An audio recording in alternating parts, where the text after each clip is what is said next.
Okay, welcome to the first parallel session for stream 2. The first parallel session with the theme of ESG rating and disclosure. Okay, we have two papers in this session. The first paper is the silence of ESG rating for stock pricing, evidence from potentially confused investors. Okay, and the speaker will be Alexandra from York University. And is Alexandra here? And I think is... Here I am. Thank you so much. I will start sharing my screen. Yes, please. Yes. So let me just go to the view and slideshow. So now you should be, this is the wrong one. Sorry. No, this is the correct one. Just one more second. Slideshow. That should be fine. Sorry. Yeah. Okay, perfect. So thank you so much for accepting our paper. We are extremely happy to have the opportunity to present our work. This is a work together with Kathleen Henley from Lehigh University and Loriana Pt1 from many different institutions. I will not mention all the institutions that she is affiliated to. This is our paper in a nutshell. When you look at the figure, for the first time, it's not going to seem to any shocking information here. So what we have on the x-axis is the change in the ESG rating, and on the y-axis, we have a change in the abnormal returns. So right, it's not surprising that whenever there is a positive change in the ESG rating, it might be that the abnormal returns increase. And whenever there is a negative change in ESG rating, the abnormal returns decrease. However, this is not really our story, what we are telling here, because the change in the ESG rating is not a true change in the ESG rating, it's just a change in the scale. So it's just a change in the scale. So what we are going to use in our paper, we're going to use this exogenous variation that comes from the change in a scale that was not correlated to any information. And we are going to investigate how investors react to this pseudo change in the ESG rating. We already know right from the credit markets that credit ratings are extremely important, and credit agencies play a very important role because they collect information, they process it, digest, and produce in a very concise form in terms of rating. So the rating agencies have two very important roles. They provide information about the firm's fundamental, and also they can affect the investment decision of the investors. And the whole idea about the rating the credit ratings is that they are supposed to change whenever there's new information arriving. And the same idea applies to the ESG rating. The revision of the ESG rating should be theoretically correlated with the new information. But it's hard to disentangle whether investors are going to respond to the change in the rating per se, or they're responding to the change in the information that might affect the future cash flow. So that's why it's hard in regular studies to see how investors respond to the changes in the ESG rating, because you have this omitted variable that it might be the cash flow information that really drives investors' decision. So what we are going to explore here is that how investors react to the pseudo change, not a real change only that comes from the new rating methodology. And this new rating methodology that affected the ESG rating is going to allow us to isolate the reaction of the investors to the change in rating only, because there is no change in the fundamental, and also is going to allow us to assess how important the ESG ratings are for the investors. So I'm just going to jump right away into the description of the methodology change. So what we are going to concentrate here on is the the introduction of the ESG risk ratings by both Morningstar and Yahoo Finance. Morningstar and Yahoo Finance use the ESG ratings that are provided by Sustainalytics. So Sustainalytics is one of the leading companies that provides the ESG ratings, and they came up with their ESG rating. They provided the ESG rating to their customers already since March 2016. In February 2018, Yahoo Finance makes Sustainalytics rating available for free on their platform. So now if you go on the platform for Yahoo Finance, click Microsoft and go to sustainability, you can see the ESG rating, for example, for Microsoft. In the meantime, also those Sustainalytics ESG rating were available through Morningstar.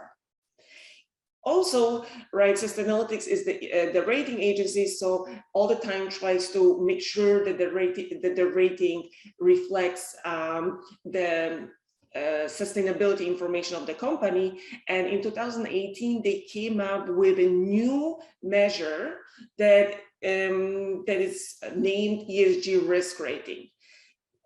Before they had the ESG rating, now is ESG risk rating. Even though before and after the measure was supposed to capture firms' exposure to potential sustainability risk, now the scale changed because now the ESG risk rating is expressed in terms of risk. Before it was saying how well the company does managing the risk. So the higher the rating, the better. And also the other important thing that changed with the ESG rating is that before the ESG rating, you could only compare companies within industry. Now the ESG risk rating allows you to compare companies across industries. So what happened next?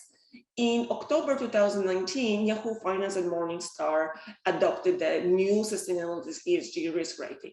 So we're going to exactly concentrate on October 2019, because this is where the most of the investors had access to the pseudo new rating. And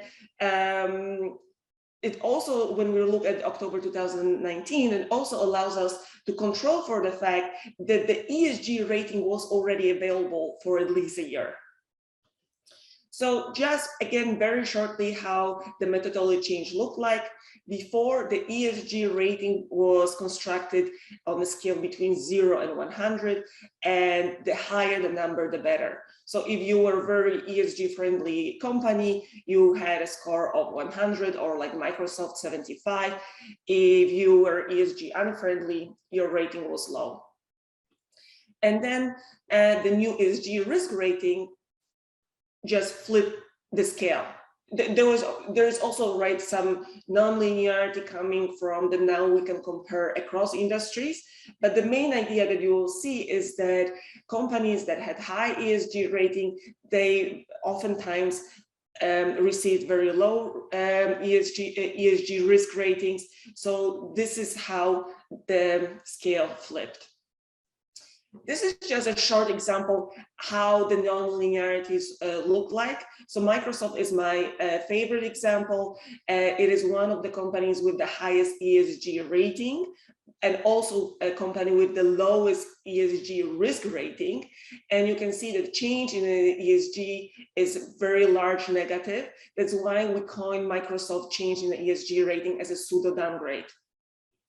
Some companies, even though they had the same rating before, but belong to different industries, their ESG risk rating was very different after.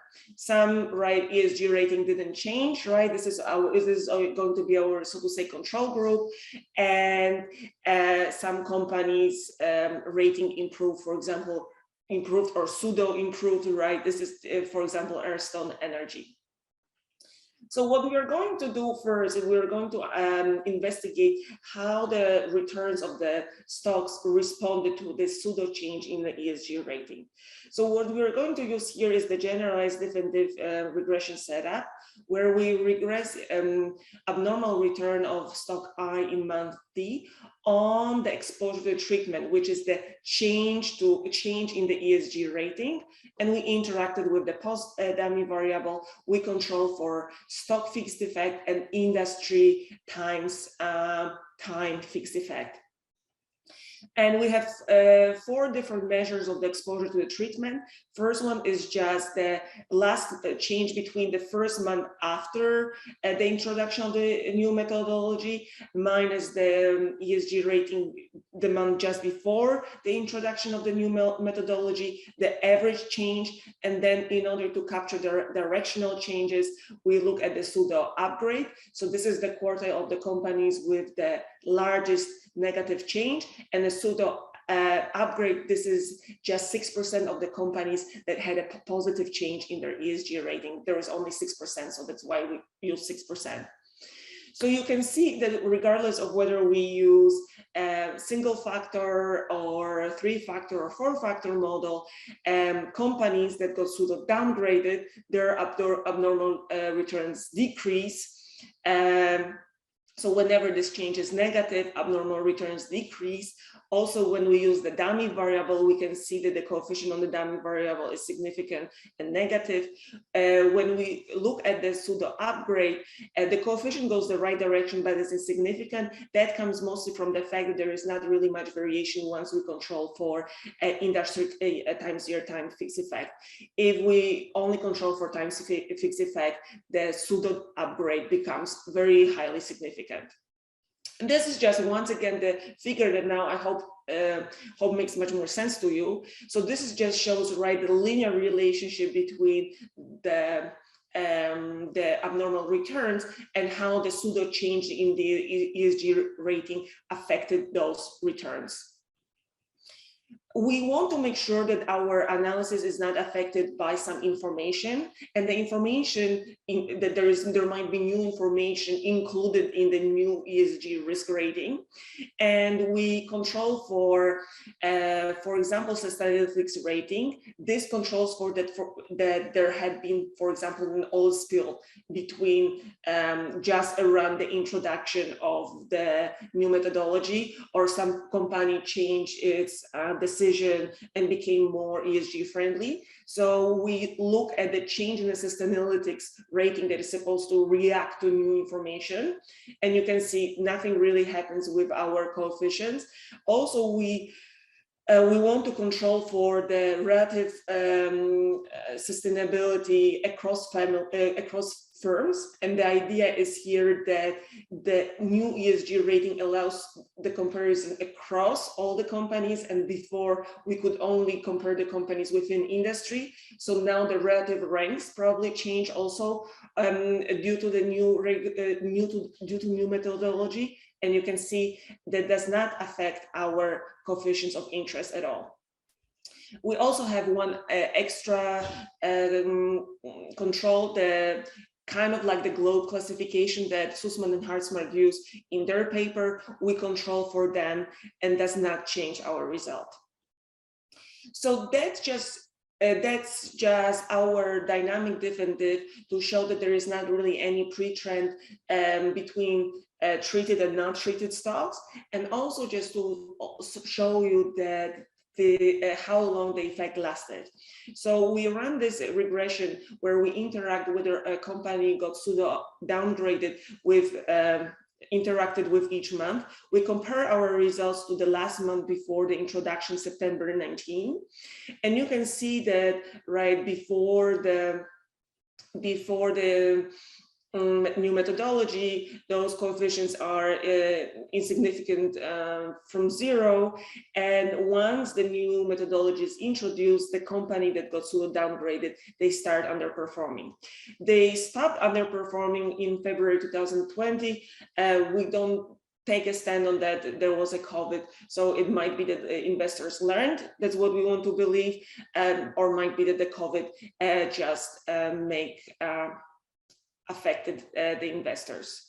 And the last thing that I want to show today is how investors responded to the new methodology. So we are looking at 4 different groups of investors: retail investors, 13F institutional and short sellers.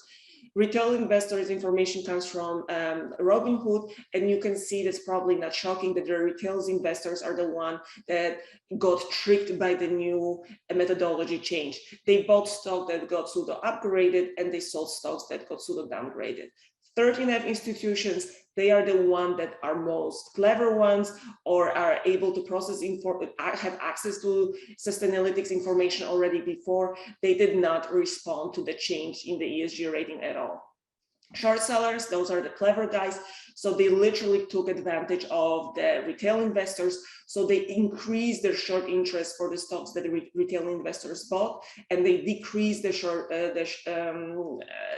interest for the stocks that retail investors sold.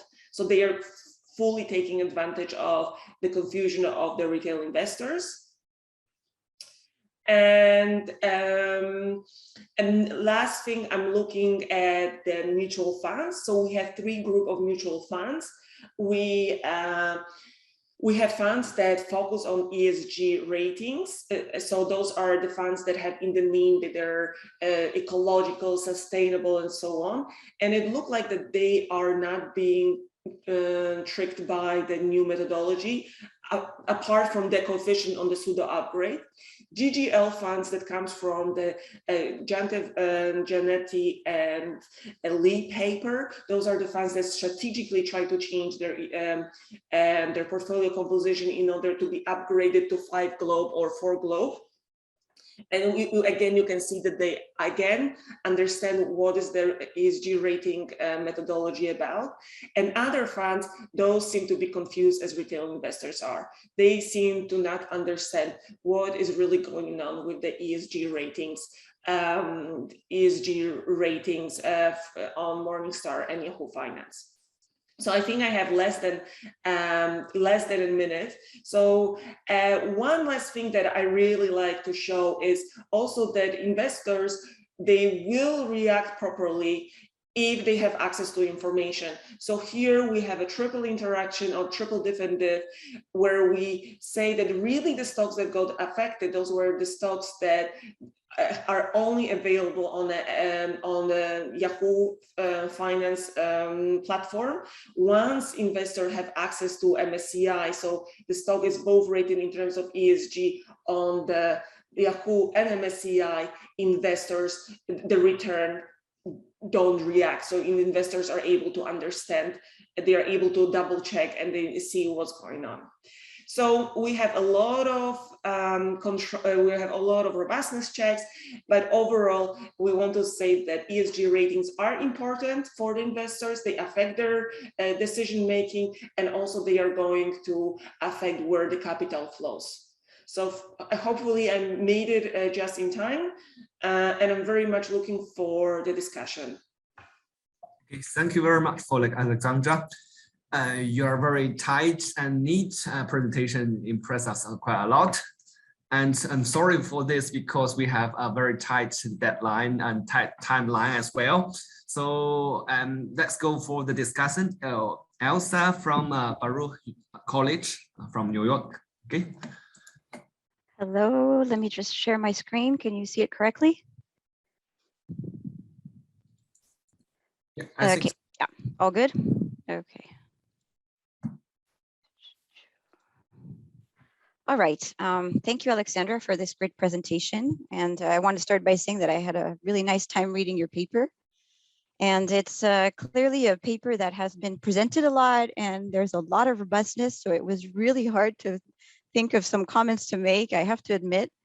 So I'll start by recapping very quickly what the authors are trying to do. So they're trying to check whether ESG ratings are used by investors when they make investment decisions, and whether there's an impact on stock prices. So this is clearly a very, very important question. There's a lot of policy topics these days about this, about ESG ratings and data providers, how to regulate these. And I think the big advantage of this paper is the identification strategy and research design, which I thought was very smart. So they use this quasi-natural shock from this change in methodology by Sustainalytics.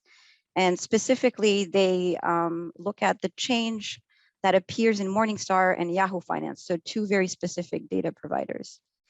So what they find is that rating declines are potentially misinterpreted as downgrades or bad news.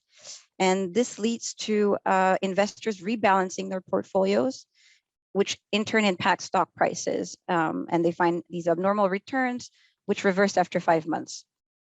So the second part of the analysis is the institutional ownership part. And what they find is that it is the retail investors and the non-ESG oriented mutual funds that are those that seem to be the most confused and which react, well, basically they buy the stocks that seem like they are pseudo upgraded, or they sell the stocks that are pseudo downgraded.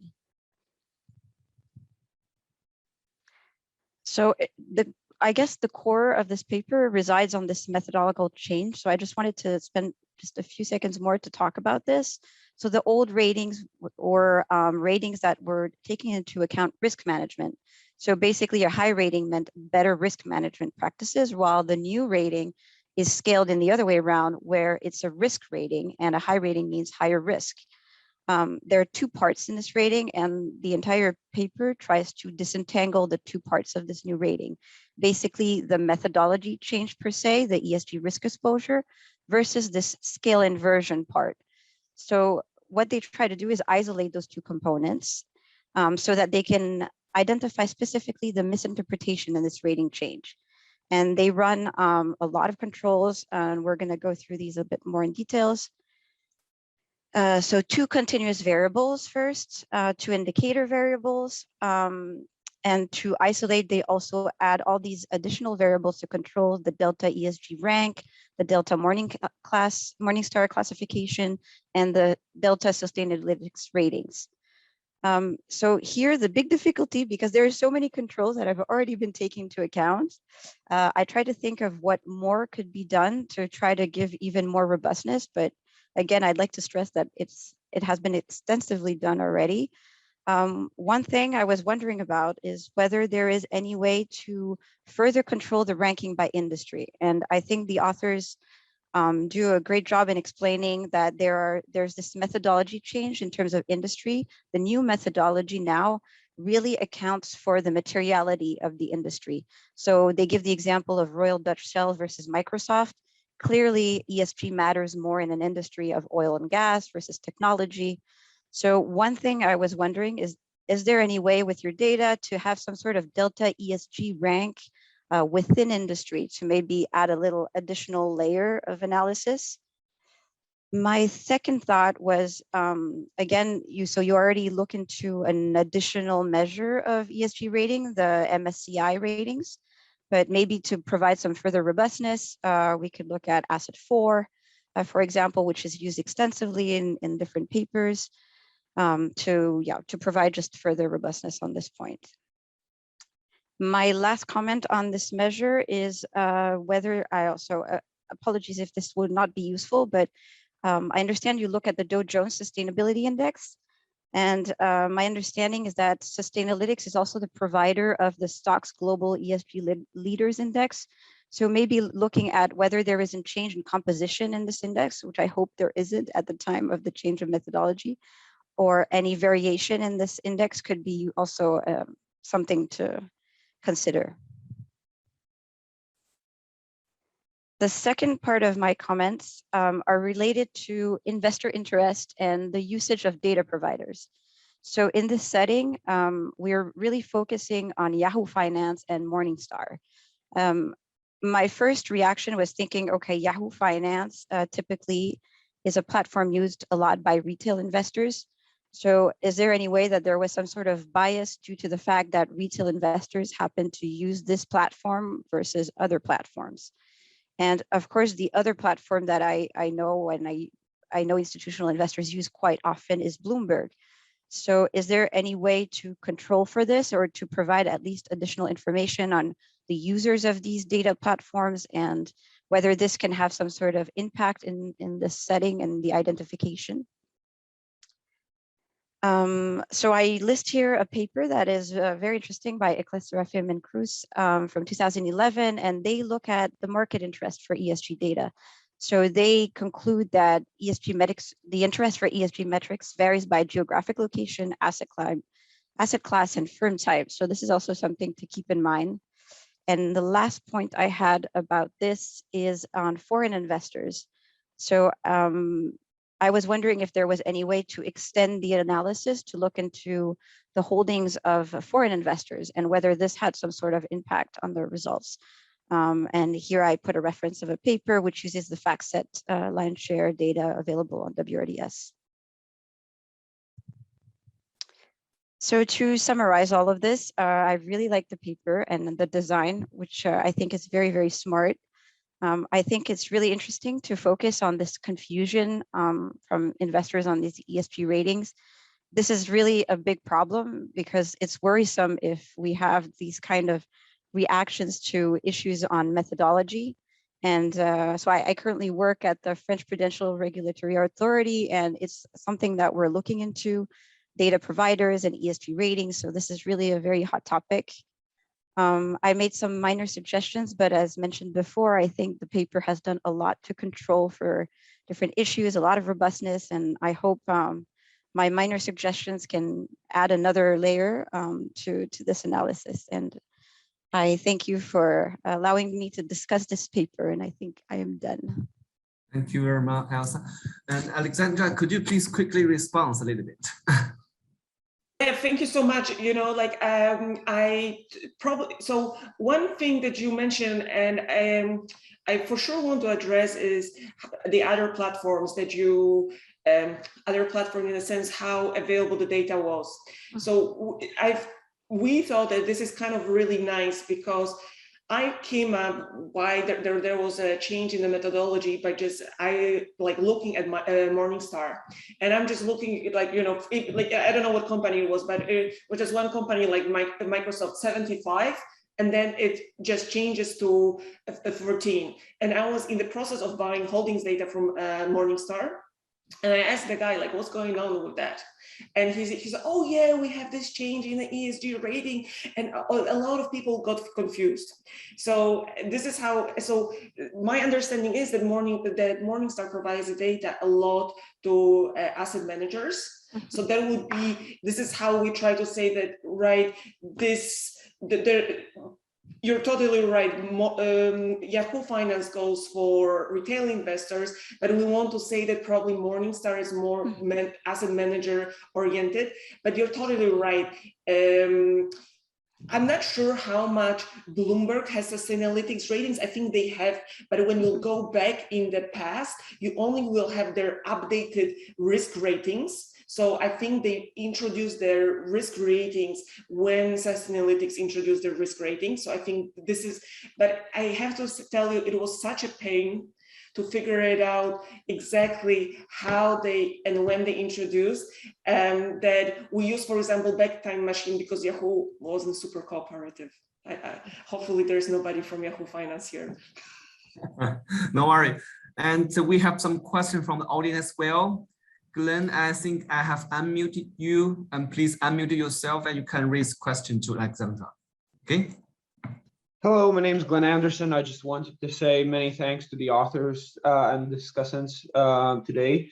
This is really interesting findings. And one question that I had as well was quite technical on the factor controls. So I saw that you used the 3-factor model and the Carhart model to control for abnormal returns. Have you also looked into controlling for the 5 factors and the quality? Because several papers from practitioners have recently come out showing that ESG ratings are quite closely tied to the quality factor. And so it would be just also interesting to hear your views and take on what effect may that have on the abnormal return results and the outcomes of the paper. So thank you so much. We have not looked at, we only look up to 4 factors.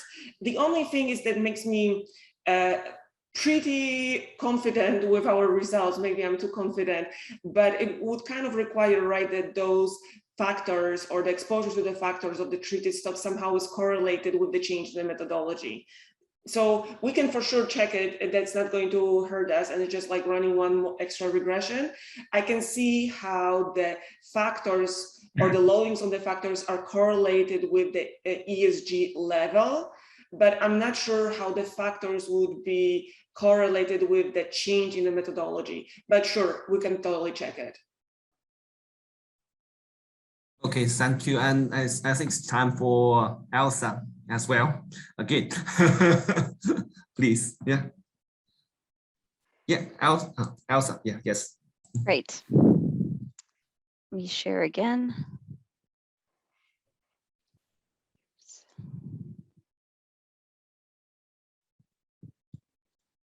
All right, sorry, my apologies, there was just a bug. All right, so changing topics now. Again, thank you to the administrators for selecting us for this conference. It's really a pleasure to be discussing these very important topics while the COP26 is happening, especially that we are virtually all in Glasgow right now. So this is a paper co-written with my co-author, Johnson Wan or Frank, and we look into whether ESG disclosure affects corporate investment efficiency. So why we started looking into this topic is because we've noticed like a really big demand growth of ESG reporting, whether coming from institutional investors themselves, which, for example, in the US petitioned the SEC to obtain sustainability disclosure, and also from regulators, which are being a bit worried about whether there is good ESG disclosure, good ESG information provided in reporting today. So this is a new trend these days, and there's a debate on whether or not in the US we should require mandatory disclosure. As of today, regulation in the SEC Act, Securities Act, sorry, does not require specifically ESG information, although it requires firms to disclose material risk. However, as I said before, there is a high chance that there will be new regulation coming into place. And this is, for example, an extract from the Wall Street Journal discussing on the possibility of this new mandate coming forth very soon.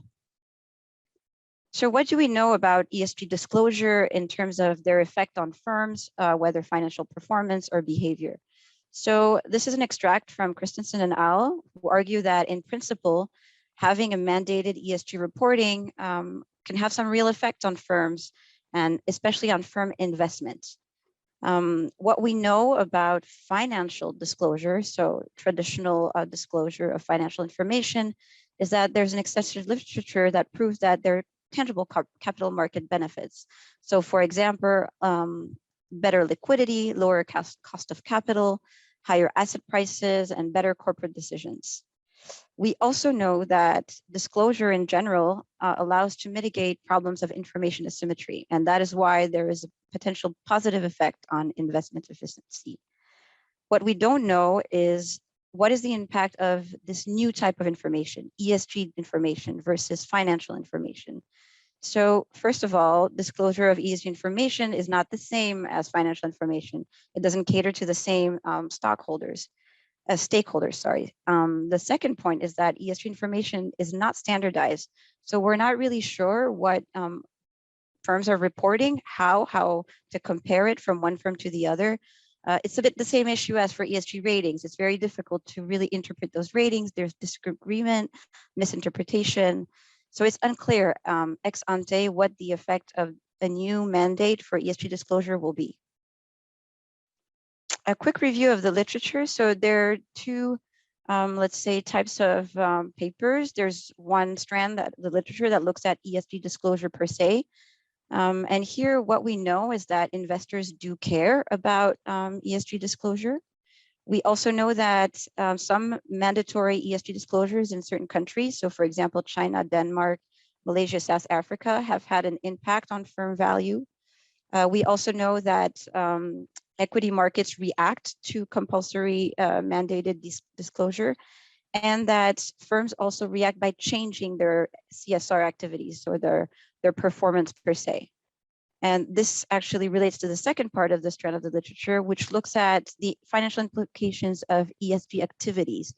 And here we also have a very, very large, I just cited two papers here, but we have a large literature strand that looks into what are the effects of ESG performance or ESG ratings on financial components of a company, so firm value, stock market, etc. So indeed, ESG matters for companies and their behavior. So what we try to do here is we want to know if an increase in the quality and the quantity of ESG information through disclosure improves investment efficiency. And what we mean by investment efficiency is the ideal notion that firms will be able to invest in every project with a positive NPV and avoid, of course, projects with a negative NPV. In reality, though, we know that there are inefficient decisions that arise from market frictions and information asymmetry. And what we're going to try to see is whether ESG information mitigates these issues. Our research design is based on a quasi-natural shock, where we look at the mandate for firms which are exposed to a European directive that was adopted in 2014 called the NFRD.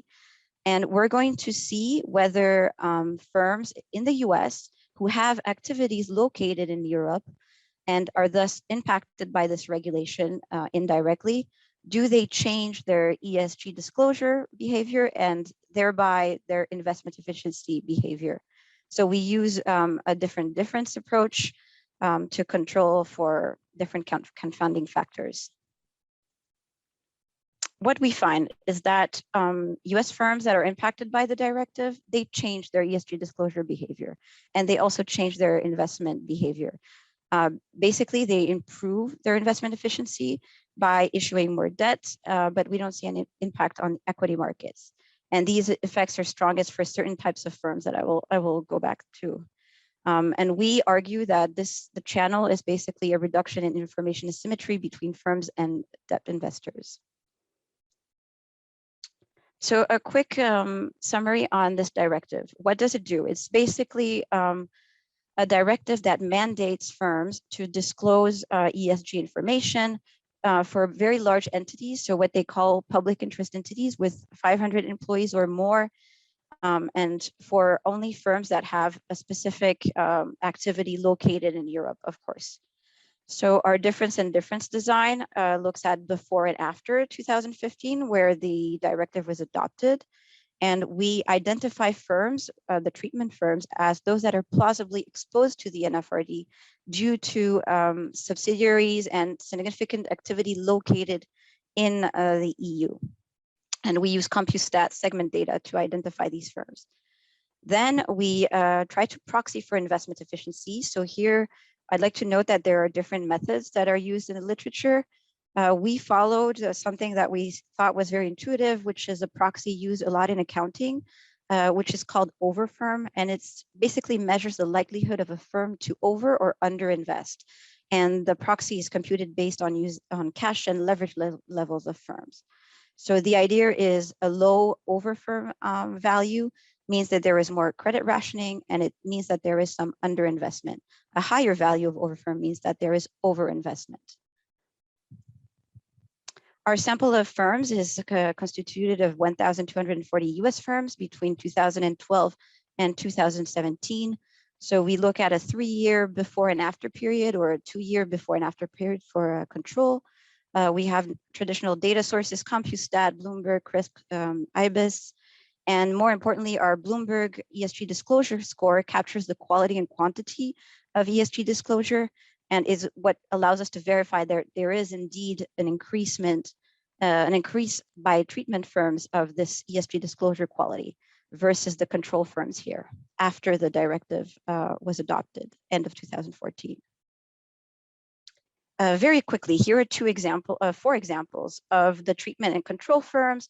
Guess and Philip Morris, as we can see, have really significantly increased their ESG disclosure after the directive, whereas Chevron and Costco have both stayed the same in terms of ESG disclosure here, although one has higher levels initially and another has lower levels.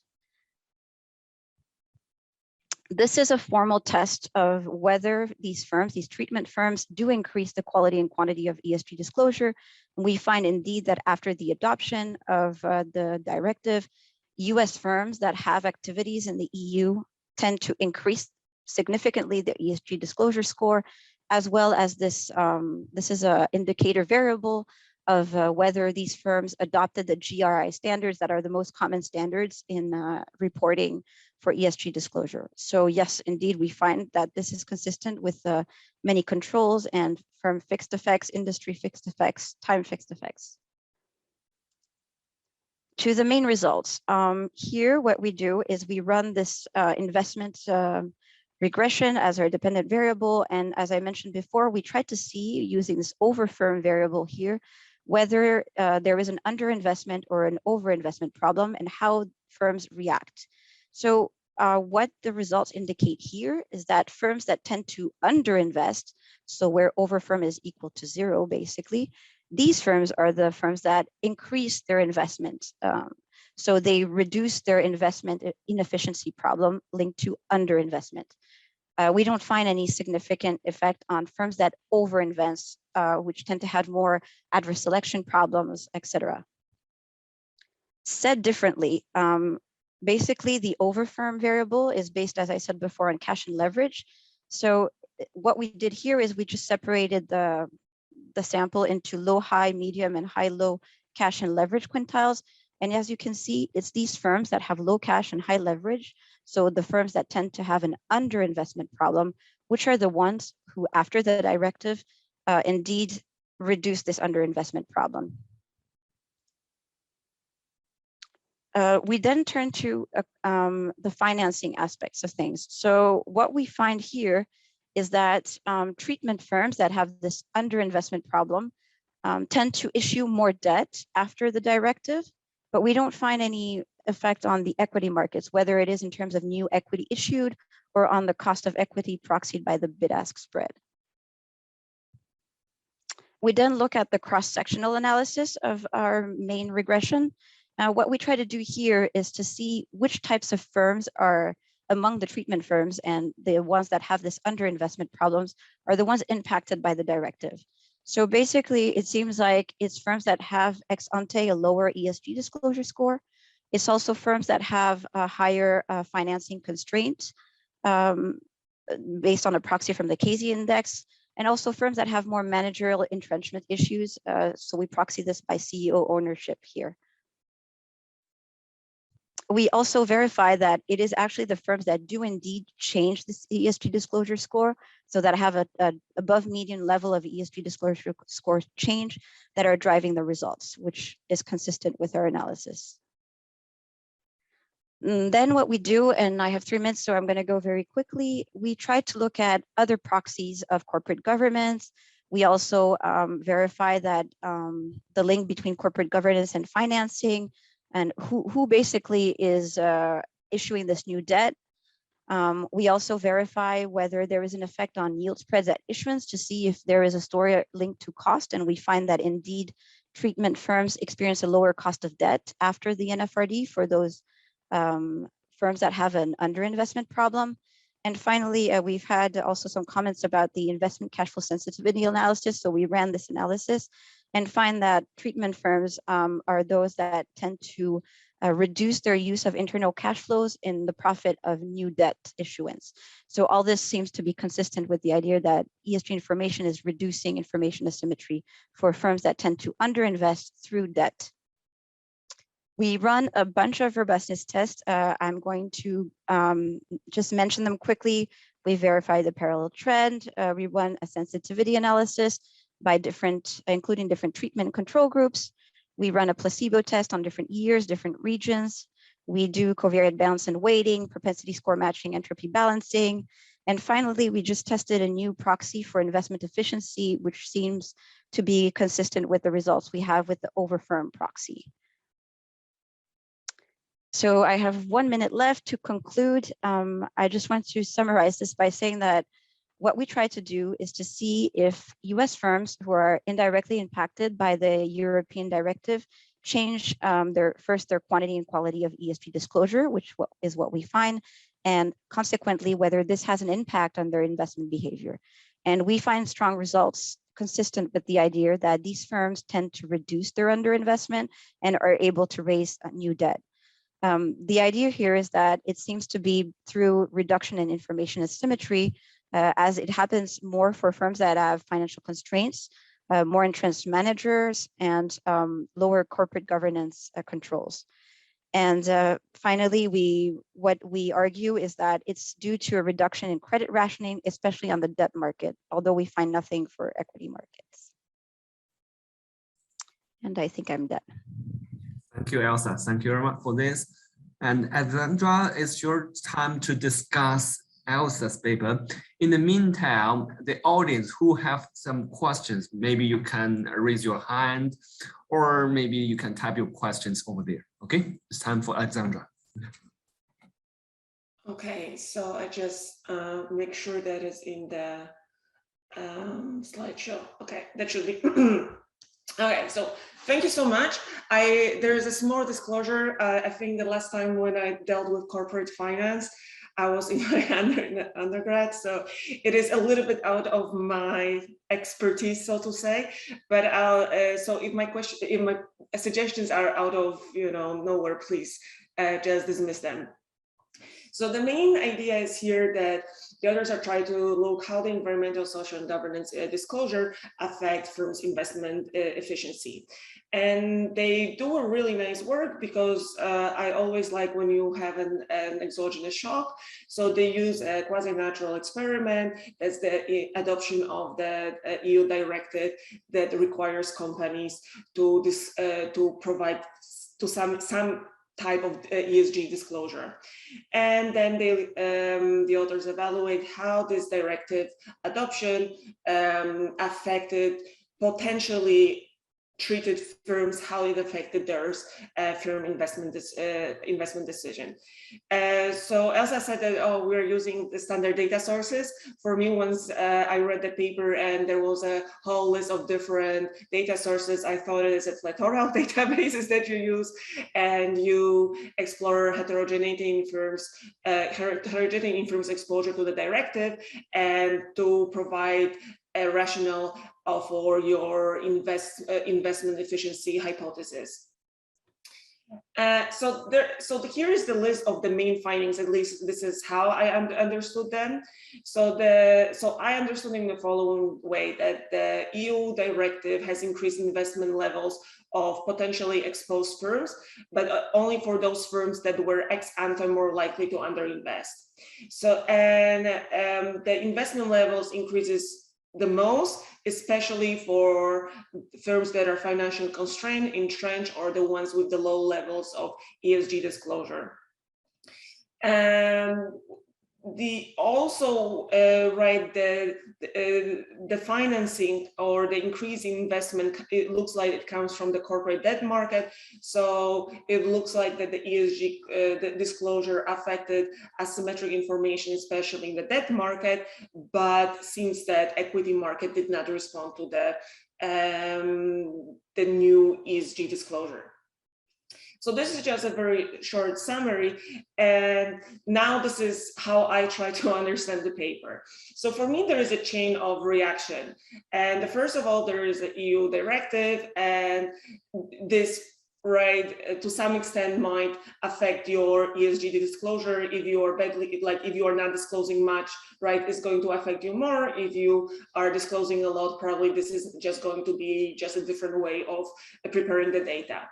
And this ESG disclosure is supposed to reduce information asymmetries, and these information asymmetries, they're going to be reduced, and there is going to affect the investment efficiency. So for me, one of the things that I'm missing, and maybe this is super well known in corporate finance literature, is I'm missing the part of the information asymmetry. How can we measure information asymmetry?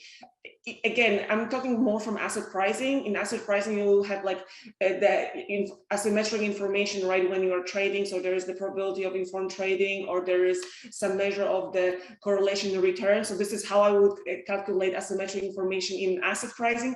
I'm not sure how to do it here. So this is the only thing that I'm kind of missing, this one piece of for me to understand.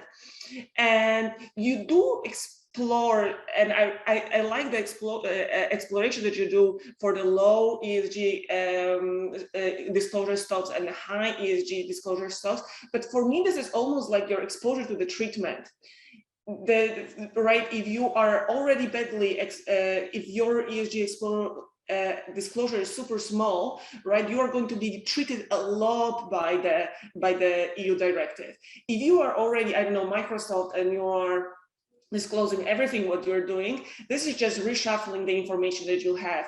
So you have just a dummy, you have a dummy that said treat, but to some extent you could also have, right, how good you are in terms of your disclosure.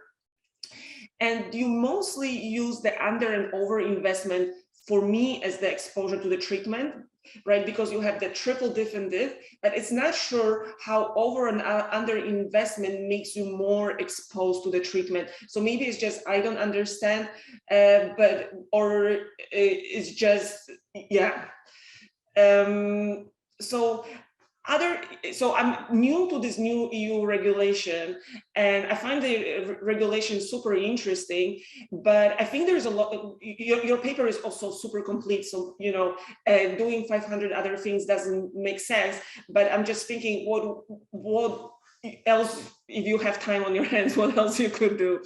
So, you mentioned that there are kind of two different, there's an example of two different companies that they have two different, they adopted two different disclosure types. So one is going to be more stringent, one is going to be less stringent. The decision, right, to which one adopt is going to be already endogenous, but to some extent, this could give you an extra layer, right, of heterogeneity that, right, if you choose a more stringent one, that probably it's again endogenous, but probably it's going to provide you more information to your investors.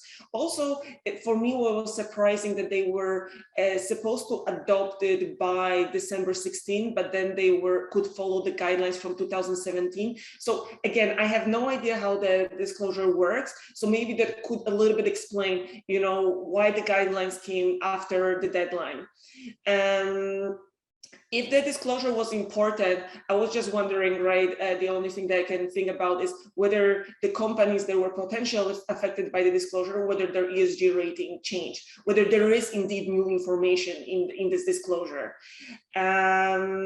Is there a way to decompose the disclosure? Like, you know, what part are in the disclosures that are really driving investors' responses, or yeah.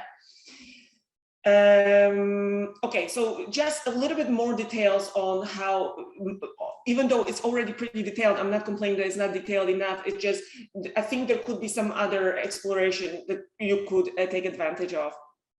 Now I'm going to be a little bit picky, or maybe a little bit obsessive.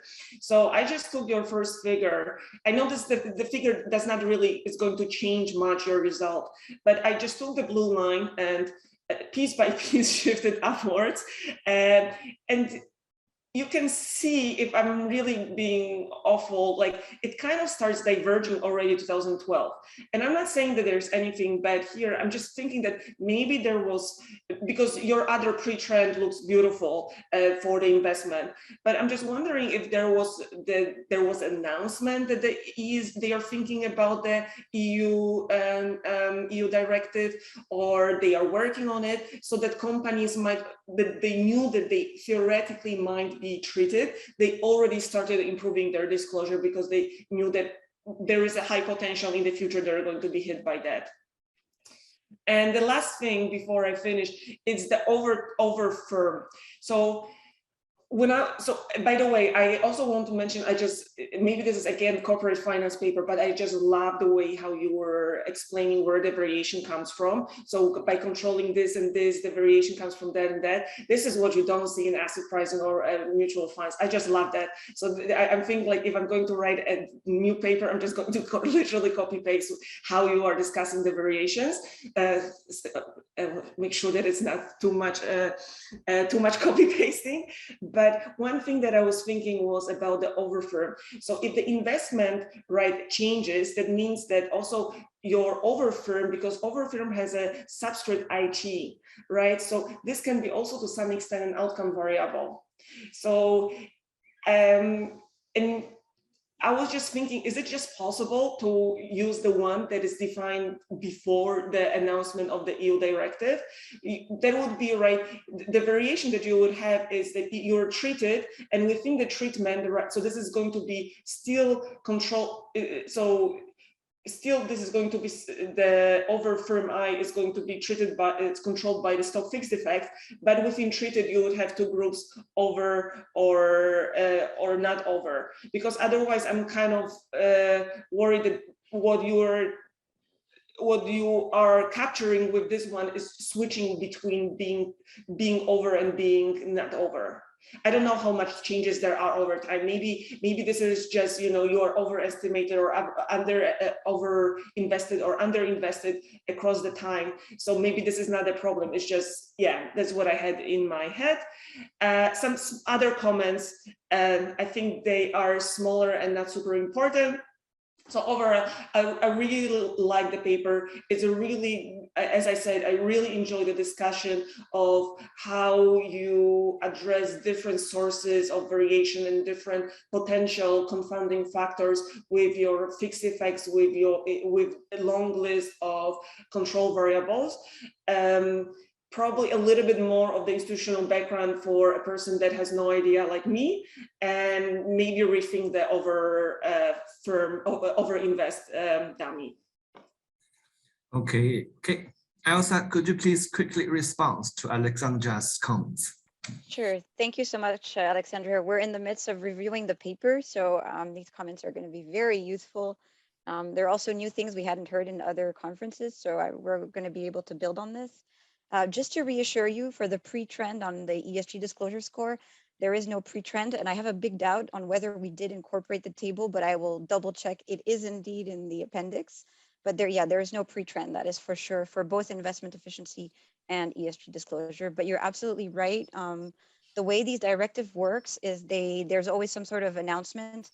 So they have a first version of the directive that they post on their website of the European Commission. Generally, practitioners reply to these first drafts and give comments, and then they're modified and adopted by the EU Commission and the Parliament, in this case in 2014. So it could be, it was very important to verify the pre-trend for that reason. It could be that firms had already modified their behavior in advance, but it seems like it wasn't significant. And very well noted, I will add some information on the institutional background to clarify this. And also a very fair point on the overfirm at time t. Indeed, it's a continuous variable. It's really just our way of proxying for those two situations, basically the underinvestment situation or the overinvestment situation. It's more of an accounting variable, but we thought it was pretty intuitive, so we kind of borrowed it from the accounting literature. But we also have other proxies to deal with this, basically other variables. And there was a last point I wanted to address, and I'm forgetting it right now. Okay, well, I think that will be it for now. Okay. Thank you so much. Thank you, Elsa and Alexandra.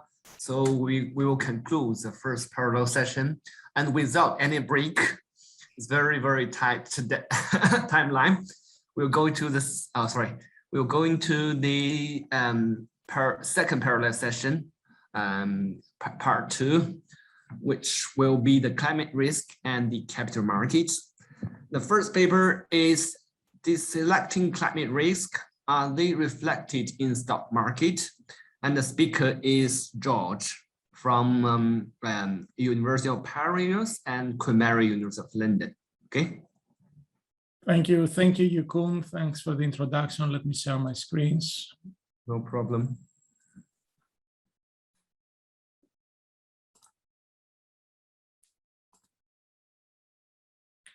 Okay, thanks a lot for the invitation. This is joint work with Renato Faccini and Rastin Matain, both from the National Bank of Denmark.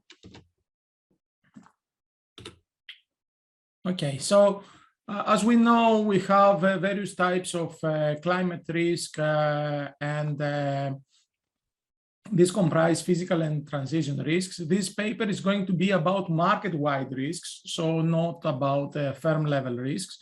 And an important question is whether stock prices reflect these risks. And judging from the literature, the answer is not obvious. In the interest of time, I'm going to skip the literature.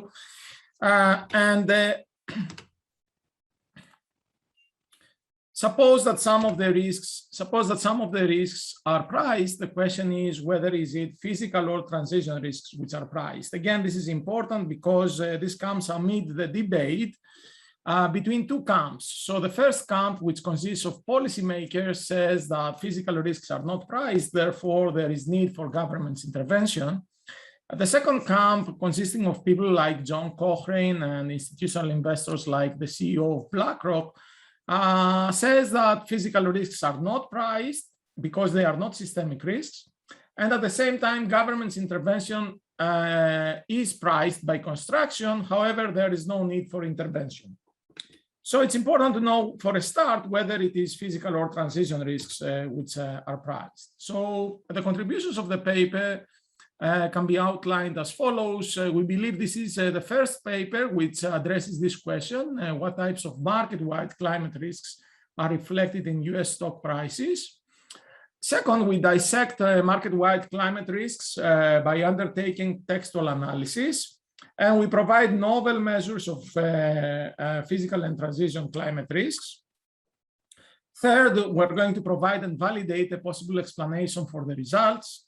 And finally, we're going to document which firms are the most exposed to these risks. So our data set consists of Reuters news. So we are going to apply textual analysis to Reuters news spanning 2000 to 2018. These are daily data. We start with about 13 million articles from Refinitiv News Archive, and then we focus on 34,000 articles which contain the word climate change or global warming, so that we ensure that the articles are related to climate change risks. We're going to use the usual suspects as data coming from CRISP and Compustat. We're going to use equity risk factors from the author's websites and the score from Refinitiv. So the textual analysis method we are using is called the latent Dirichlet allocation by Bly et al. Recently has become very popular in finance as well, starting from about 2016 with seminal papers in QJE and other top journals. So in a nutshell, the method decomposes the entire textual corpus into the so-called topics. So the user sets a value for K, say in our case, 25 topics. And then the method estimates, apart from the topics, which are going to be labeled by the user. So the method does not tell us which the topic is going to be in advance, but the user is going to label it depending on the frequency of the words encountered in each topic. And in addition, the method delivers the so-called topic shares. So what is a topic share? It is a percentage of a given article associated with a respective topic. So essentially, the topic share is the intensity by which a topic appears in that article. And as a result, the value of our Kth risk factor represents nothing but the intensity of news coverage of a given topic on that day. We identify 4 topics which have a clear interpretation and which are relevant for the purpose of our analysis. These are the natural disasters, the global warming, international summits, and the US climate policy. So to get a feel about how the topics look like, for a start, you see here the words encountered in the first topic. We're going to label the first topic as natural disasters simply because you see that the words which are encountered most frequently in this topic and the frequency, the magnitude of the frequency is indicated by the size of the font. So the bigger the size of the font, the more frequently this word is encountered. You see it has to do about weather, heat, warm, disaster, rain, etc. So this is the natural disasters. If you look, say, at what we call the US climate policy, we have 2 such topics. One is climate policy at a state level. So you see here US legislation, California. And the other segment of the US climate policy has to do with the federal level. So it has to, you see here, campaign, House, Congress, Clinton, etc. Let's see how our risk factors look like. So these are the topic shares. So you see, for instance, the natural disaster factor, you see spikes. Spikes indicate that certain events that you see here receive attention by the media. So you see wildfires, floods, cyclones, deadly cold. Increases in the factor signal bad news for the economy, and these are risks which are going to materialize in the long term. Similarly, you have the global warming factor. Again, you have spikes whenever you have some scientific reports or some meetings related to global warming.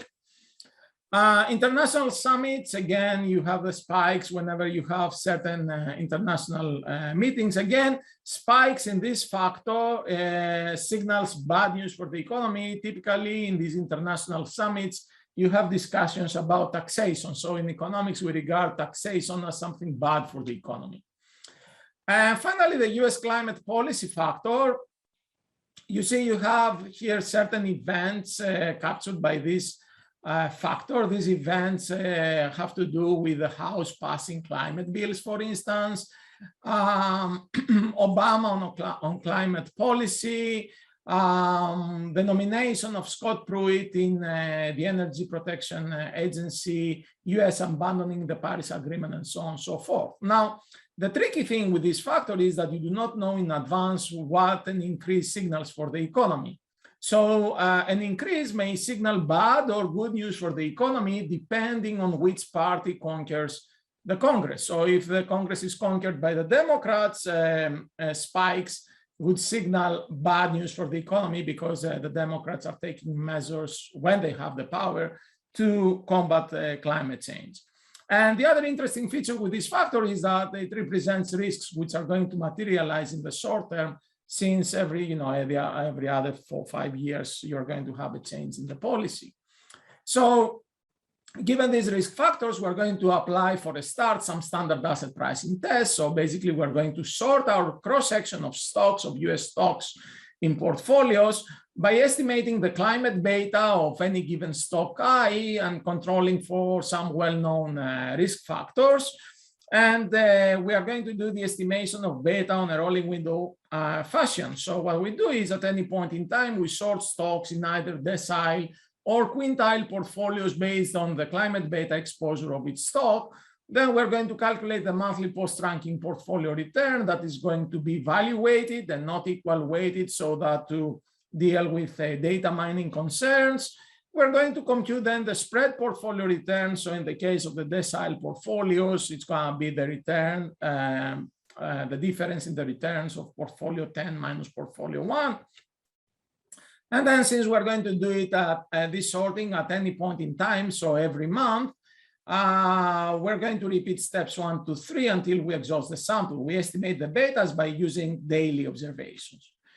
And eventually, we're going to have a time series of returns for the spread portfolio. We're going to estimate the alpha of the spread portfolio. If the alpha is different from 0, then we call the factor to be priced. And to robustify our analysis, we're going to use alternative models for estimating climate beta and alpha. So let's see a first table here. What you see is the alphas when stocks are sorted with respect to the natural disaster factor, the global warming factor, the international summits factor, and the US climate policy factor. And you can immediately see that the only factor which is priced is the US climate policy. And in addition, the sign of the alpha is positive in this case, signaling a positive risk premium for this factor. So the natural question is, why do we get a positive risk factor, a positive risk premium for the climate policy factor? One can posit a number of explanations. We posit an intertemporal hedging explanation. And the conjecture here to validate our explanation is that a decrease in the US climate policy textual factor signals an increase in transition risks. If this is the case, then you have bad news for the economy. This deteriorates the investor's opportunity set. And as a result, the investor is going to hedge this climate risk by buying stocks with negative climate betas and selling stocks with positive textual climate betas. By doing this, it increases the prices of the stocks with the negative textual climate betas, i.e. decreases the expected return, and the reverse for the stocks with the positive textual climate betas. As a result, this is going to deliver the positive risk premium we saw. Of course, to validate our explanation, the key point here is to validate that our conjecture holds. How are we going to do this? We're going to do it in two alternative ways. First, by doing a subsample analysis. So we're going to choose an appropriate sample period where we know, or we expect at least, that our conjecture is going to hold, i.e. that a decrease in the policy climate factor signals increase in transition risks. And second, we're going to do something even more accurate. We're going to reconstruct the policy factor by marking manually, as you will see, the content of news. This is the so-called narrative analysis introduced by Romer and Romer. So through the narrative analysis, we know in advance what the factor fluctuation signal. So regarding the subsample analysis, we use as a splitting point November 2012. Why do we do this? Because after that, you have a lack of majority for Democrats in the House of Representatives. Even more, after 2014, the Democrats also lost control of the Senate, and eventually Trump took over in November 2016. So what you see here is, again, the alphas for our climate policy factors for the two subsamples before and after 2012, when we're using decile sorts or when we are using quintile sorts. The picture is the same. What you notice here is that post 2012, the factor is priced, so it is reflected in US stock prices, whereas before 2012, it is not. And in addition, you see that you have the positive sign. So this is in line with the hedging argument we propose. And in addition, these results highlight that the pricing of climate policy is a rather recent phenomenon. And then the second interesting thing from this analysis is that if you sort stocks in, say, 5 portfolios, according to the hedging explanation, investors hedge the climate risk using stocks in portfolio 1. So let's see the characteristics a bit of these stocks. Let's focus on panel A. What you see is that the stocks contained in portfolios 1 and 5 have lower E ratings compared to the stocks in the other 3 portfolios. So this signals that stocks in portfolios 1 and 5 are brown firm stocks, okay? So this comes in contrast to some common beliefs that people are going to hedge the policy risks by investing in green stocks. This shows that this is not the case, and actually this is in accordance with some previous evidence in Engel et al. And discussion in Cohen. Furthermore, what we find here is that the stocks contained in portfolio 1 have a greater delta E compared to the stocks in portfolio 5. So what these results imply is that investors are going to hedge climate risks, not necessarily by investing in green firms. They may well invest in brown firms, but they invest in brown firms which show good intentions, strong intentions to improve environmentally. And this echoes the discussion in Cohen et al. In a recent paper, where they point out the disconnect between the E ratings and the innovation strategies of firms. So it is well known that certain polluters are also the greatest innovators. So coming to the second approach in the time I have, we're going to select articles with a topic share greater than 40% on the domestic policy factor. This yields 3,500 articles. And what we do is we read each article. So this is a time-consuming and rather tedious process. And we mark it with +1 if it signals an increase in transition risks, -1 if it signals a decrease, 0 if the content is mixed. So this is how our narrative factor looks like. And you see, we get exactly what we were expecting to get. You get a decrease in the value of the factor of the Trump's administration, for instance. Remember, the decrease signals a reduction in transition risks, whereas when the Democrats were having control of the House, you see the increase here, which signals that this is bad news for the economy, because actually the Democrats were taking measures to combat climate change. So given the interpretation of the factor, now in contrast, we have the reverse expectation regarding, compared to the case of the textual climate policy factor. Given the decreases in the factor signal good news for the economy, now we expect to get a negative risk premium for this factor if our hedging argument holds. And in fact, when we do the sorts, now you see here the negative risk premium coming up. So over the full sample period, we have the negative risk premium. Over the subsample analysis, in line with the results we had earlier, we see that the factor is priced only post 2012. And again, we have the negative risk premium. Okay, so to conclude, by the way, I should say that we have also controlled through double sorts to ensure that our policy factors do not conflate with economic policy uncertainty or political uncertainty. So to conclude, what we have done here is we focused on market-wide risks and we examined whether these are priced in US stocks. We did a dissection and we provided and validated an explanation, that of intertemporal hedging. We found that only the US climate policy factor is priced. The other three factors are not priced, and we discuss this further in the paper. And this evidence is driven by the post-2012 era. So what are the implications? It is the government's intervention and not physical risks which are priced. Climate policy risks have started to be priced only recently. Investors reward firms which improve their environmental profile, even if they are brown. And the results are consistent with both camps we discussed earlier. Both camps say that natural risks are not priced. We confirm this. Both camps say that intervention is going to be priced. We confirm this, but of course, we cannot disentangle between which one of the two camps is correct. This is beyond the scope of the paper because simply the second camp says that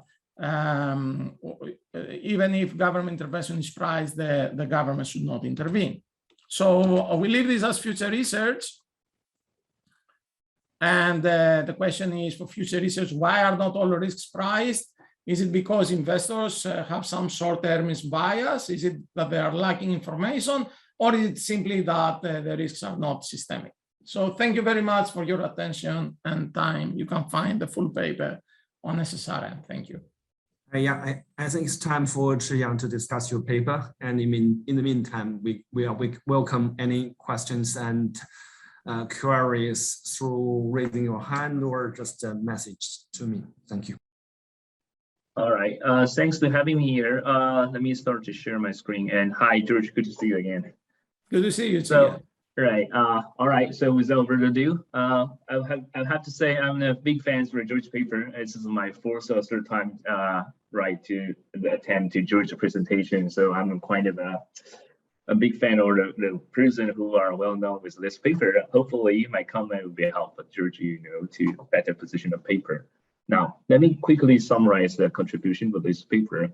This paper contributes to several strands of literature, including the typical very trendy climate finance by dissecting physical and transaction risk in terms of my understanding, in terms of domestic and international, and by using the machine learning machine learning textual analysis stuff to construct or back out the climate risk factor.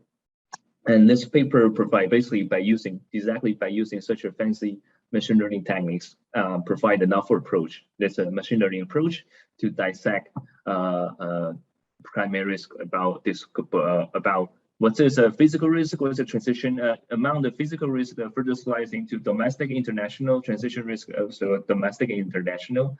The main finding in this paper is they have a different exposure, different firm have different exposure to these different types of risk, and they have a different return predictability. In the end, they find out only domestic transition risk is priced, and which is something to do with these firms are put them less important into the green effort.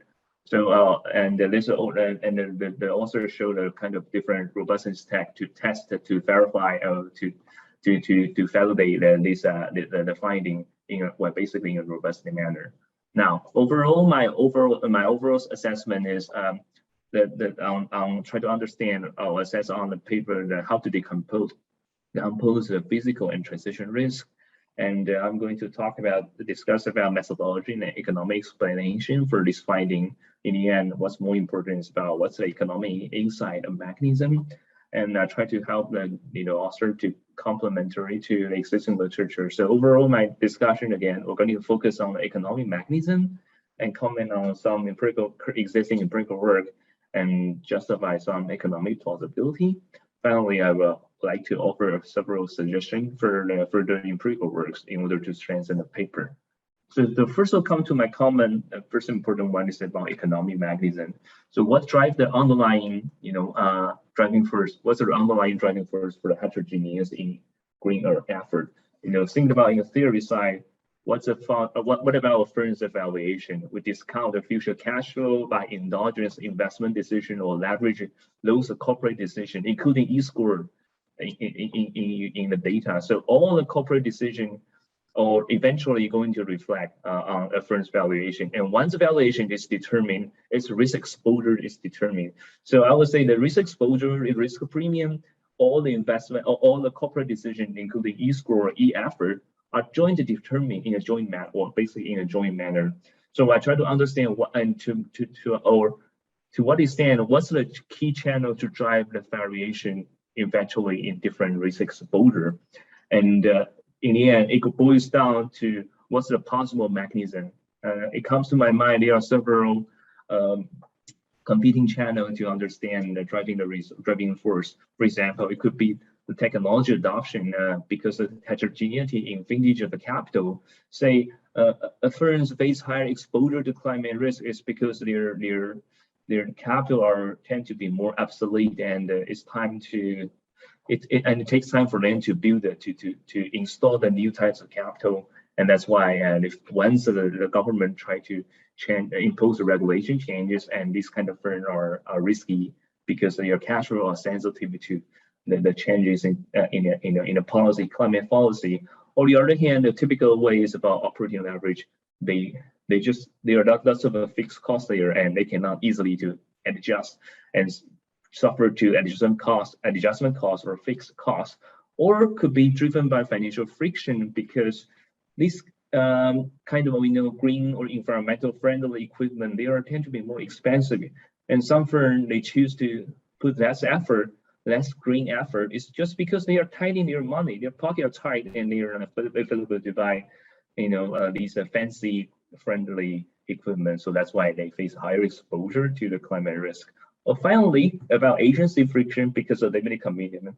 I know all the flooring here are from many audience from the UK. We know now because the UK government tries to change the policy to push it to reduce carbon emission, and lots of our local electricity company they suffer loss eventually because of limited commitment or because of limited liability. They just think about they get default. So this all the things about potential friction or mechanism could explain the empirical finding. I wonder which one is more interesting or fit to your paper. So you are on the lower ground floor. So I understand maybe go to lower 10th floor to dig more to understand what exactly the mechanism, what's the punchline. So overall, the summarize is the finding and the comment. The mechanism is you need to identify the corporate friction. What's the corporate friction, potential corporate friction to drive the variation in the corporate decision and exposure to climate risk or transition risk, and it may utilize some exogenous variation, which I'm going to talk about later. The second comment is about typical standard empirical asset pricing test. Overall, to summarize the paper, a firm in the data empirical finding portfolio, firm high beta portfolio, which means they face higher exposure to transition risk, and such a risk is a positive price. And therefore they carry a higher risk of premium because higher exposure to a risk that is positive price. For a positive price of risk, it's not just about intertemporal hedge. It's about what drives a covariance. If you have a general equilibrium context in your mind, is think about what's could move with your consumption. Think about intuitions like if an asset payoff give you high payoff when you have a lower consumption, you like this kind of asset, so you like to look at this as an insurance, and you will demand for lower risk premium to hold it. On the other hand, if an asset gives you a lower payoff when you have a lower consumption status or higher marginal utility, you're going to dislike this kind of asset because we try to smooth our intertemporal consumption paths, and therefore investors are going to demand for a higher risk premium to hold such an asset. And that's kind of an asset or that's kind of risk is a positive price. So far, it's not clear to me to see the intuition here in the current version. As I wonder, maybe you can think more about what's the intuition from the stochastic factor approach. Overall, summarize the stochastic factor approach. As we know, risk premium expected return is the covariance of stochastic factor, and we can decompose or transform or convert from SDF approach to beta representation. If we can further assume the stochastic factor follow reduced firm way, and we can estimate, price risk with respect to climate risk, and delta X could be reflect as climate risk. And in the end, the goal is like we try to find validating the data, the price of risk is positive as consistent with the finding or conjecture in data. Also, when things that we empirical asset pricing, we saw is a price, which means the joint test error are statistically insignificant from 0. So you can do either form of a best two-pass test or GMN test. In the end, either to test the two-stage test as estimate beta first, as you did for beta sorting, and then estimate for lambda. And the thing is like the joint test for alpha should be insignificant different from 0, which is the wall statistics. Or you can do the GMN way to check the for J test in a joint manner. That is a way to say a risk is price. Now, finally, the last comment is about smoking gun. Is about you can utilize some exogenous variation in the data. I think about unexpected surprise by the U.S. presidential victory in 2016, which is a 50-year sample, is kind of a good shock to see different firms have different exposure to regulation shock.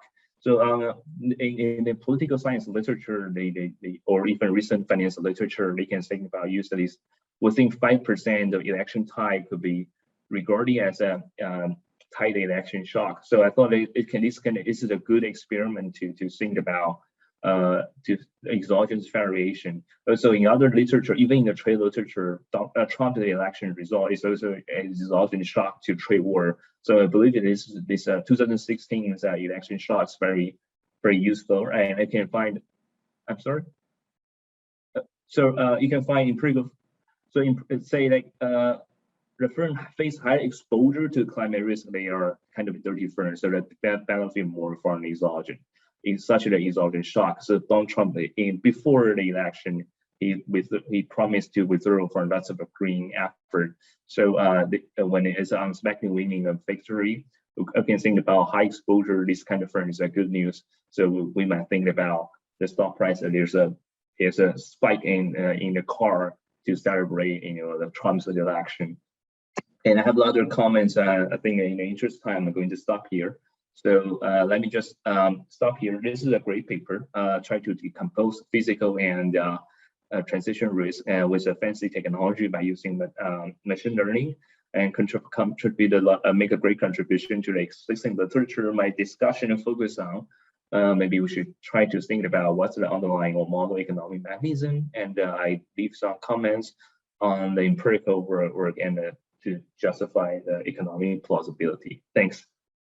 Thanks, Chen. So please, George, quickly respond. Thank you.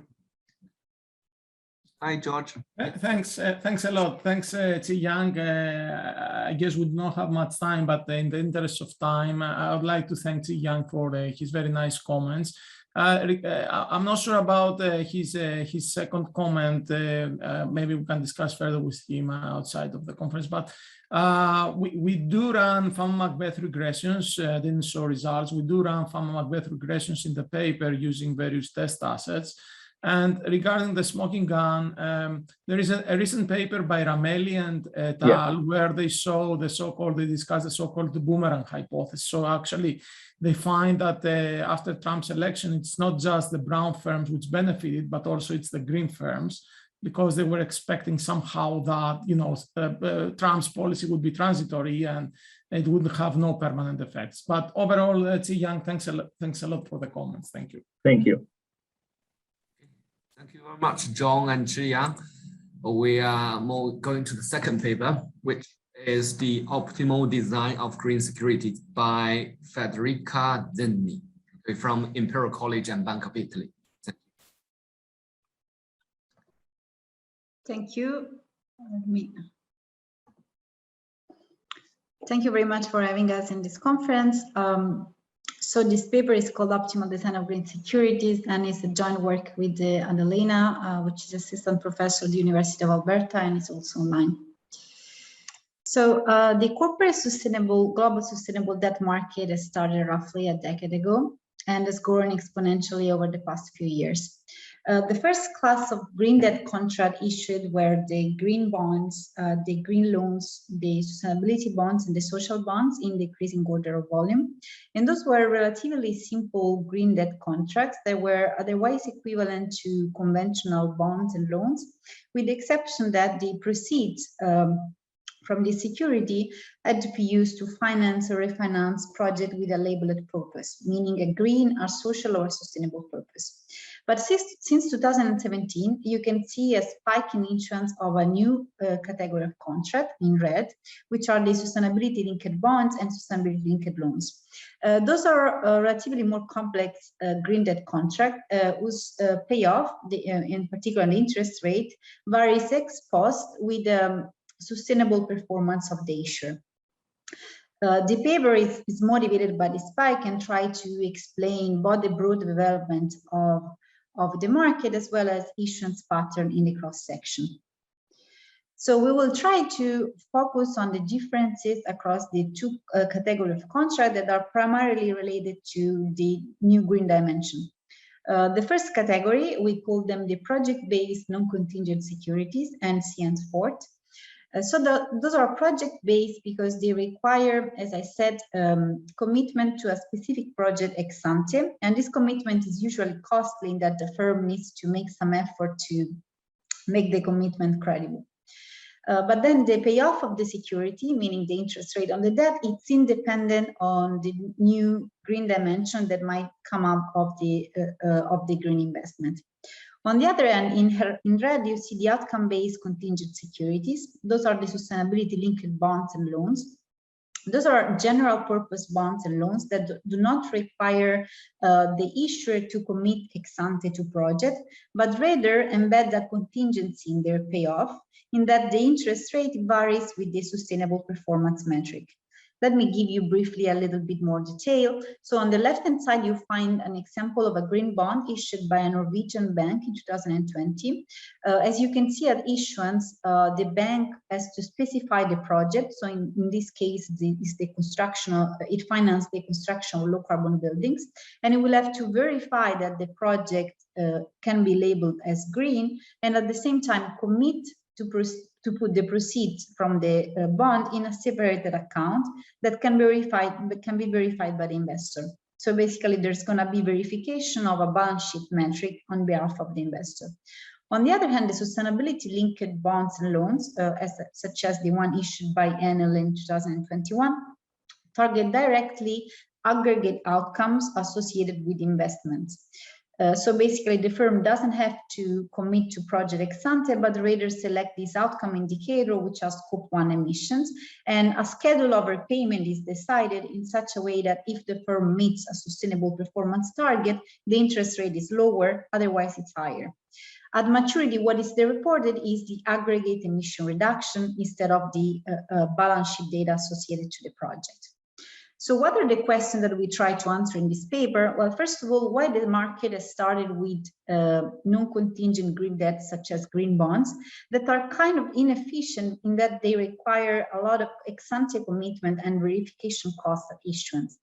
And then, given that we see the emergence of this new contract category that directly target outcomes and is more flexible, why don't we see a complete switch to this category, but rather the coexistence of the green and red portion with both issuances increasing over time?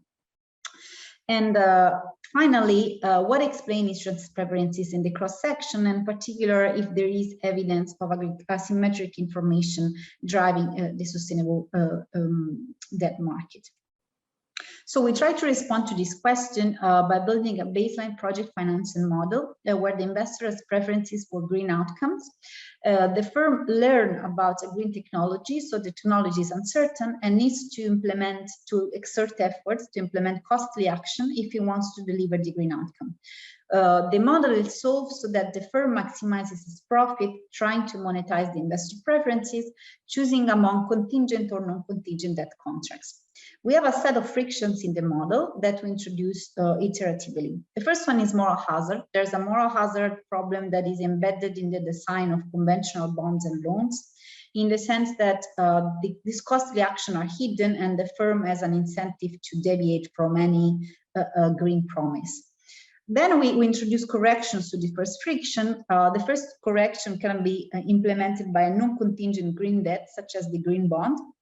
And the correction is basically to impose ex-ante commitment to actions and enforce a mechanism so that this action can be verified. The second correction, which is the one proposed by the contingent green debt, such as the sustainability linked bonds and loans, is that one to embed directly the incentive to deliver the green outcome within the payoff of the security, so that to make this security more flexible. This security, we will see that appears optimal if moral hazard is the only friction at play, but the point is that there is a second friction as well, which is this possibility of manipulating the green outcome. So the problem is that with the second security is that we don't have a measurement system to measure these green outcomes, and so what happens is that there is a manipulation and then a pricing discount in the contingent debt contract. So what happens is basically a trade-off between the cost of a commitment in the green bond and the manipulation discount that arises in the contingent contract. Finally, the last friction is the presence of asymmetric information, which will predict that the good types, so the firms that don't want to manipulate, prefer to issue green bonds in order to signal that they are good to the investor. I won't have time to show you all the data and the empirical statistics, but basically the empirical evidence that we show aligns broadly with all the predictions from the model, and in particular this trade-off between contingent and non-contingent contract can explain both the broad market development as well as issuance across industries, whereas the asymmetric information ingredient is important to explain issuance within industry. So to give you a brief description of the model, we assume there are two time periods and two risk neutral agents. There's a firm and an investor. The firm has the option to choose among two projects. There's a business as usual project that for $1 of investment, it will give $1 plus capital R in returns. And there's this green project that gives the same monetary return, but also a green outcome. The green outcome, G, is the combination of two factors. The first factor is the action choice that the firm needs to implement, and those are costly. And the key ingredient is that those are measurable because it can be measured through cost of action, so balance sheet data. The second term is the state Z, which is uncertain, and the magnitude is governed by the parameter sigma, and indicate an hidden state of the technology that the firm learns after time t equal to 0. The critical point is that this state is not, it's only related to the green outcome and the investor cannot observe it, so the firm has an incentive to manipulate this state. The investor, we assume, as I said, that the investor has a preference for a green outcome, whereas the firm doesn't like the green outcome because it has to exert this costly action. If there was a central planner that was acting on behalf of the investor and the firm, then for the social planner would always be optimal to wait and learn the uncertain technology state Z before deciding whether to upgrade to a green technology. And this because there is uncertainty basically in the green technology.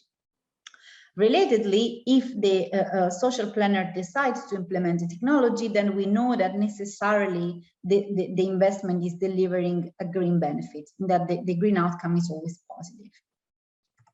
In the decentralized economy, the situation is a bit different. What we have is that the firm needs to propose a debt contract to finance either of the projects, either of the possible project. The general contract Y as a simple structure. So the investor gives $1 to the firm, and then the firm returns 1 plus y dollars to the investor. There are 3 contracts available. So there is a predefined category of contract. The first one is the vanilla contract. So simply the firm gets $1 and gives back $1 plus rho or V, which is fixed. The second contract is this green non-contingent debt in the spirit of the green bond. So there is still a fixed contract rate, but there is also ex-ante commitment that is required. And in particular, the firm will have to commit to project and action choices at issuance, and also pay a verification cost to let the investor verify the actions if there is any action to verify. So the point is that everything happens at issuance here, meaning that the firm will make the investment choices before the stage Z is realized. And this will basically bring an opportunity cost up, in the sense that the firm is not waiting to observe the full information about the technology. The second cost is clearly the cost that the firm pays to verify at issuance, which we can interpret as the cost of the green label. The third security is the outcome-based contingent green debt, that in the spirit of the sustainability-linked bonds and loans. So this is basically as a state contingent interest rate, ROC of Z, that varies with the outcome that is reported about the project, in such a way that the interest rate is lower if the outcome, if there is a positive outcome that is reported. Now, this is good because it gives the firm the flexibility to wait and observe the state Z before making an investment decision. But as I said, there is another friction going on, in that the reported outcomes, this aggregate metric, can be manipulated. And so the firm has also an incentive to distort the outcome, to make the outcome larger in order to be compensated more. So for each contract Y, we derive the optimal choices. We determine the firm utility given an investor participation constraint, and then we draw some conclusion on what is the optimal contract, meaning the contract that maximizes expected firm utility across these 3 choices. And we can basically summarize the main finding as follows.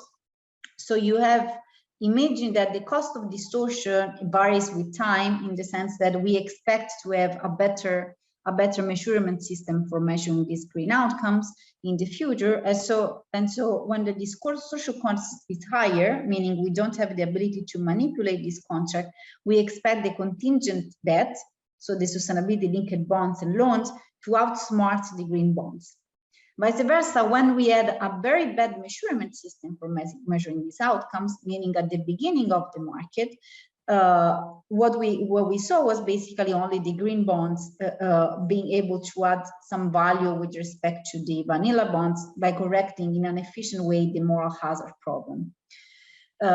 In the current situation, we believe that the cost of action and the cost of distortion are similar, and so there is this interesting trade-off at play.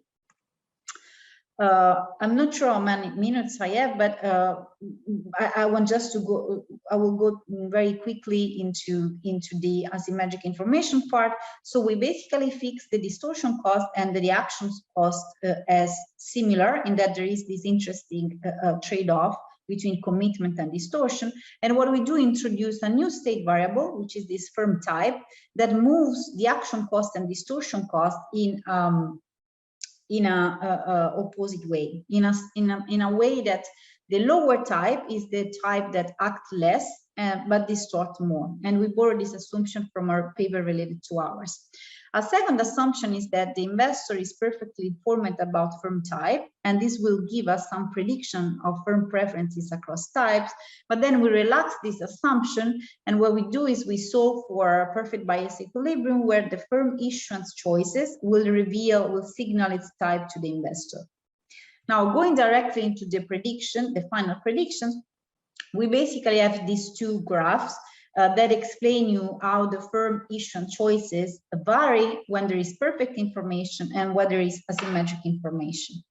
On the x-axis, you have this project type sigma, which is like the magnitude of uncertainty of the green technology that we believe to vary fundamentally across industries. So we will make a case of a variation across industries in the data related to this parameter. The y-axis is the firm type, as I said, that for a given, for the rest of the model parameters will basically tell you how much the firm is acting for real and how much is manipulating. What you can see is that, first of all, this interesting nonlinearity with respect to project types, in that we find that industries with the intermediate level of uncertainty over their carbon emission, over the green technology, are more likely to issue the contingent debt, whereas firms at the extreme levels are more likely to issue the green bonds. And we make a case for why the trade-off it's giving this prediction.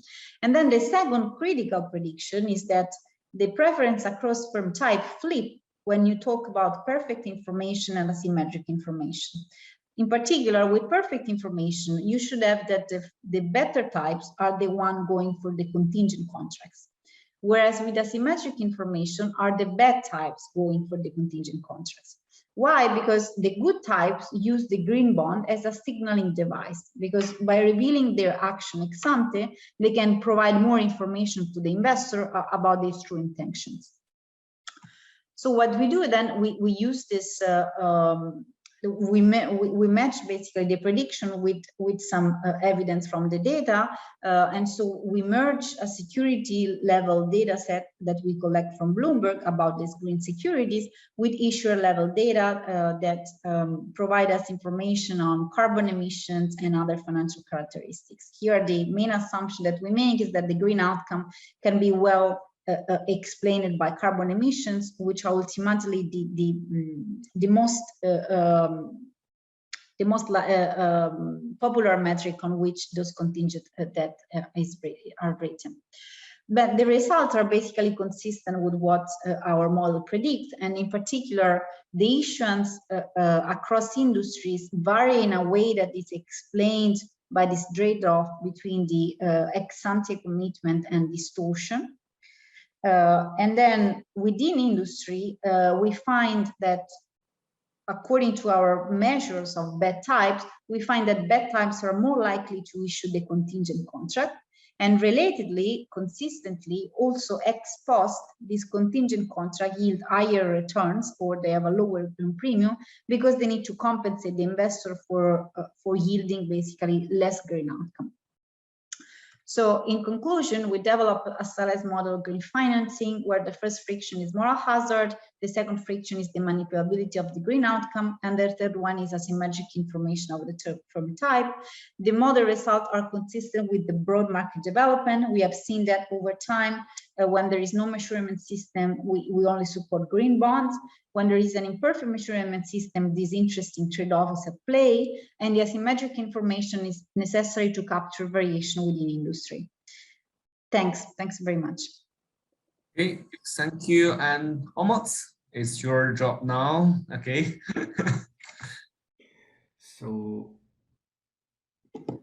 thank you, Federica. Thank you very much. Very interesting. Before I start, so Federica and I studied in the same program at Imperial, and before I start the paper, Federica is in the job market this year, and I'm sure she, as a colleague, and her research profile will make great assets for any department that she will be joining over the next few months. Okay, I'm glad to discuss this paper. I think it's a great paper. It's a very important topic, and it's very timely at the same time. The findings are very important for a very wide range of audience, including investors and firms. Federica also had a few words in the paper about the policy implications, which I would like to see in a more extended manner. But essentially, if I want to rephrase the research question from a different angle, I would say that under what conditions these financing decisions actually can contribute towards a greener outcomes, which is a very important question today in Glasgow. But more specifically, the paper narrows down the area by saying that what are the implications of financing decisions for the firms when they face different debt instruments within the green finance area.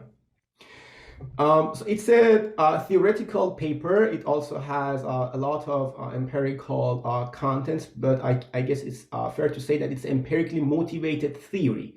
So it provides a very interesting application for a very textbook model, but it applies it to a very interesting setting.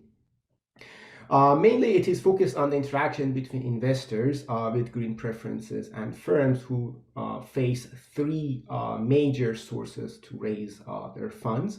But essentially, we have two main areas that the paper characterizes really nicely. Actually, it was very educational for me, and I'm sure any other reader that reads the paper.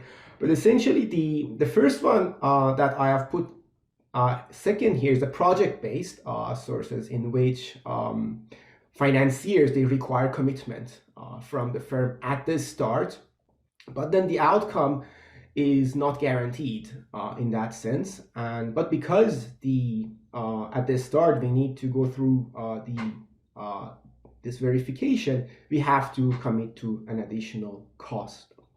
But then the alternative, newly arising source of funding that the paper discusses is the outcome-based debt financing, which to me, when I read it the first time, it actually resembles like an equity financing, because the outcome actually is very important. So these contracts are contingent-based, and because they are, then the financiers, they can require the firm to deliver certain degree of outcome to contribute towards a greener environment. But the problem here is that these contracts they are dependent on the outcome, but the outcome needs measurement. There is this interesting layer of sophistication in the paper that these reportings, these measurements, they can be manipulated. And as a result, we face the asymmetric information between the financiers and the firms. In the interest of time, let me speed up. So there are very interesting implications, but essentially the paper asks why, first of all, why we observe these two different types of contracts. And depending on the type of firms, that they can vary in terms of their commitment, we can see both of these contracts coexist as an equilibrium outcome, which is a very interesting finding. But the outcome-based source essentially is very responsive to the quantity and measurability of the distortion that we have to address at the end of the contract. But essentially, the interest rate that the financiers will require increases relative to the amount of distortion that they face at the start. But if the companies actually manage to demonstrate that they have delivered and they have contributed towards their initial intentions, then the interest rate actually can fall under these contracts.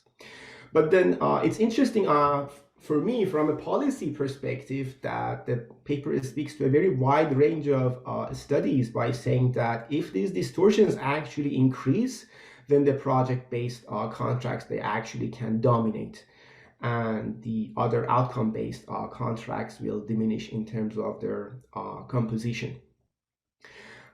Essentially, it provides a very interesting tool for a screening, because these green bonds, they become very expensive, a screening device for investors. But from the firm side also, the contingent green debt securities, they are associated with lower green premium, which are actually in the paper, it is empirically pointed out that these are firms that actually pollute more.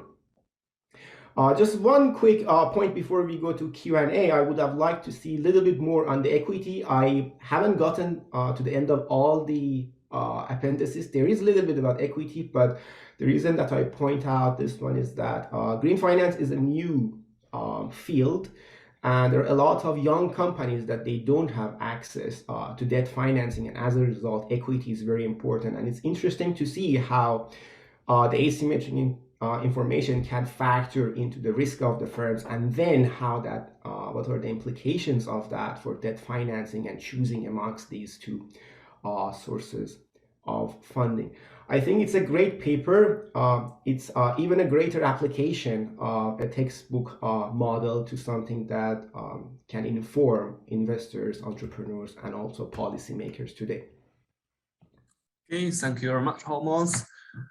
Federica, are you happy to give us some short response to your Yeah, first of all, and my current colleague? yeah. Well, first of all, Hormos, very nice to see you. Very nice to see you. And really, thanks for this great discussion. I think, yes, I mean, you said a lot of nice things, basically. But yeah, the 2 points that you made up, like, first of all, I think rephrasing a little bit the research question in the way that you did, it actually makes even more interesting. And as equity, the equity part, it's a work in progress. We basically assume like no cash flow risk here, and so ideally like equity and debt, it's kind of like the same, but that's of course like not realistic. And so that's kind of like a dimension that we will for sure take count of in the future. Thank you very much. Absolutely. Thank you. Any question from the audience, please?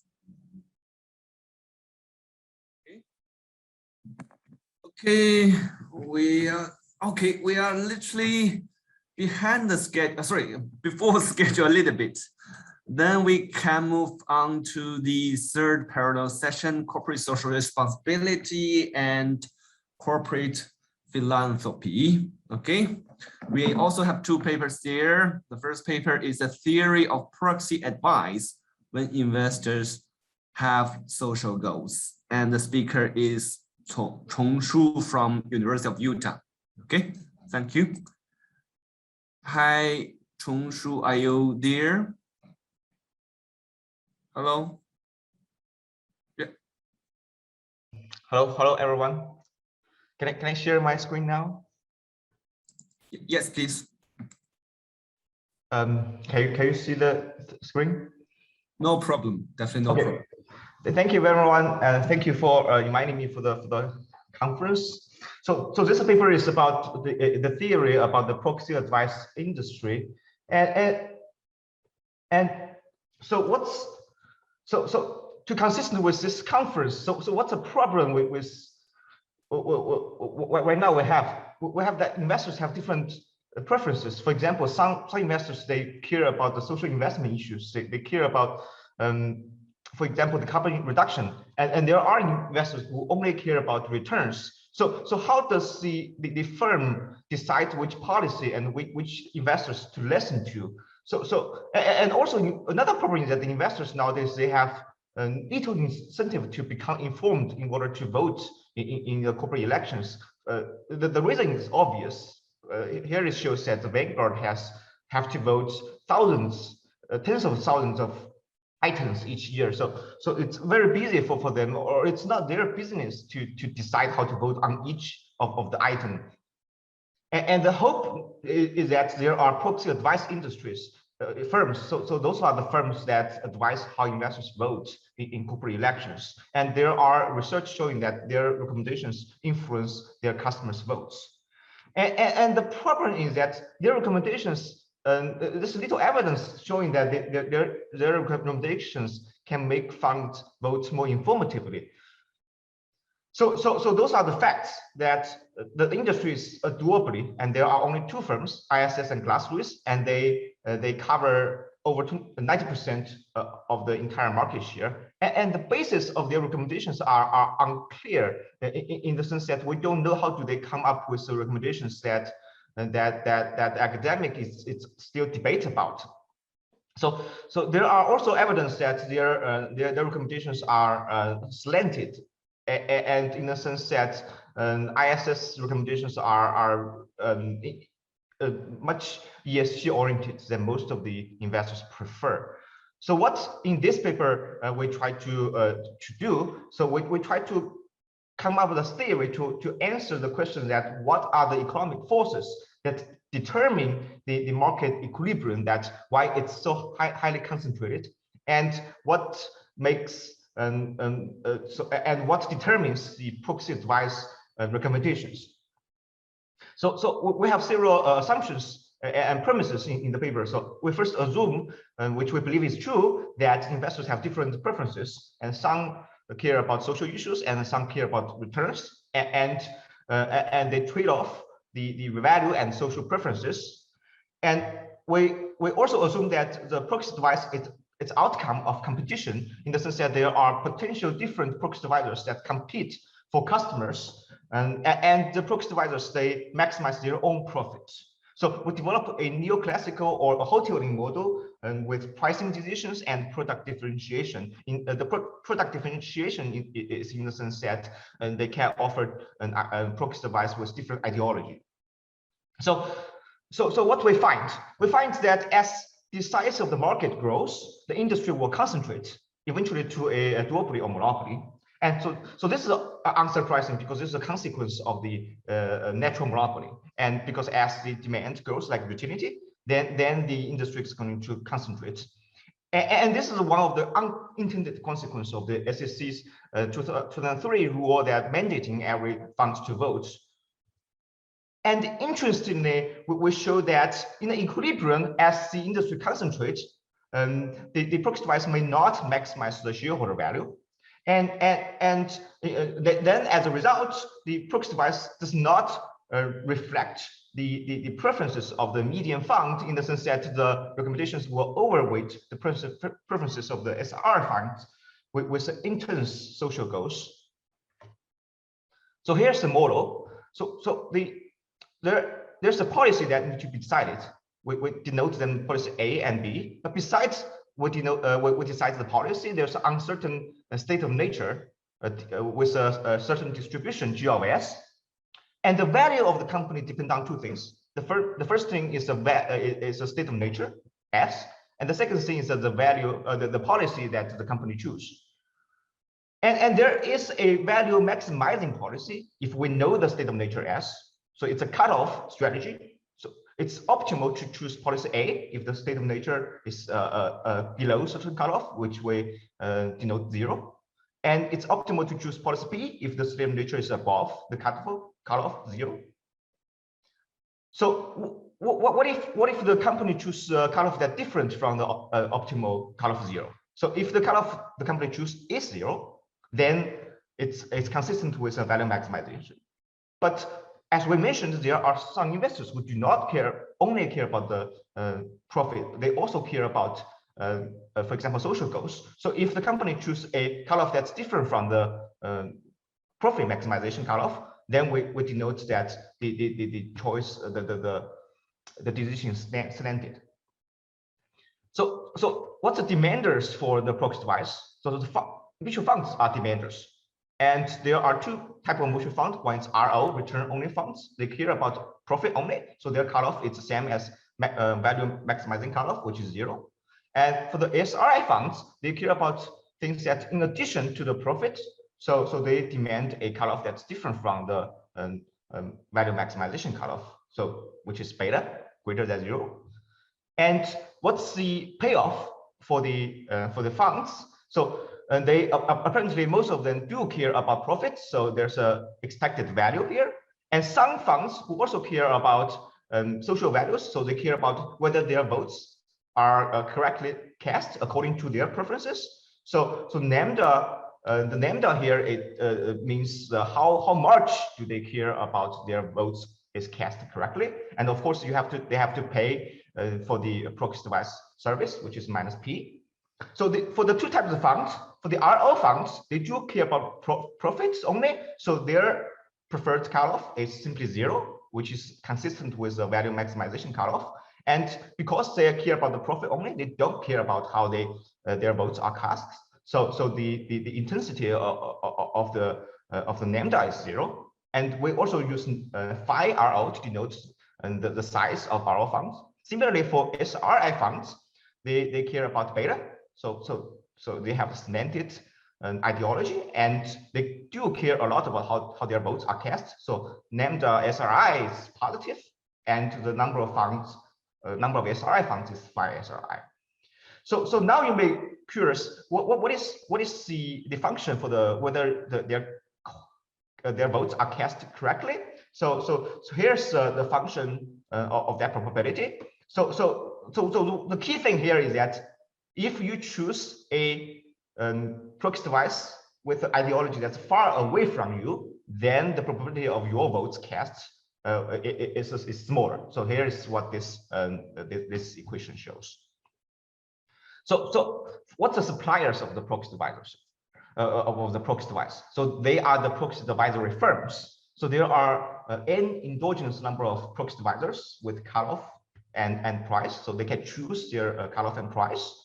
And proxy divisor firms say before everything they have to choose a production technology with fixed cost F and variable cost C.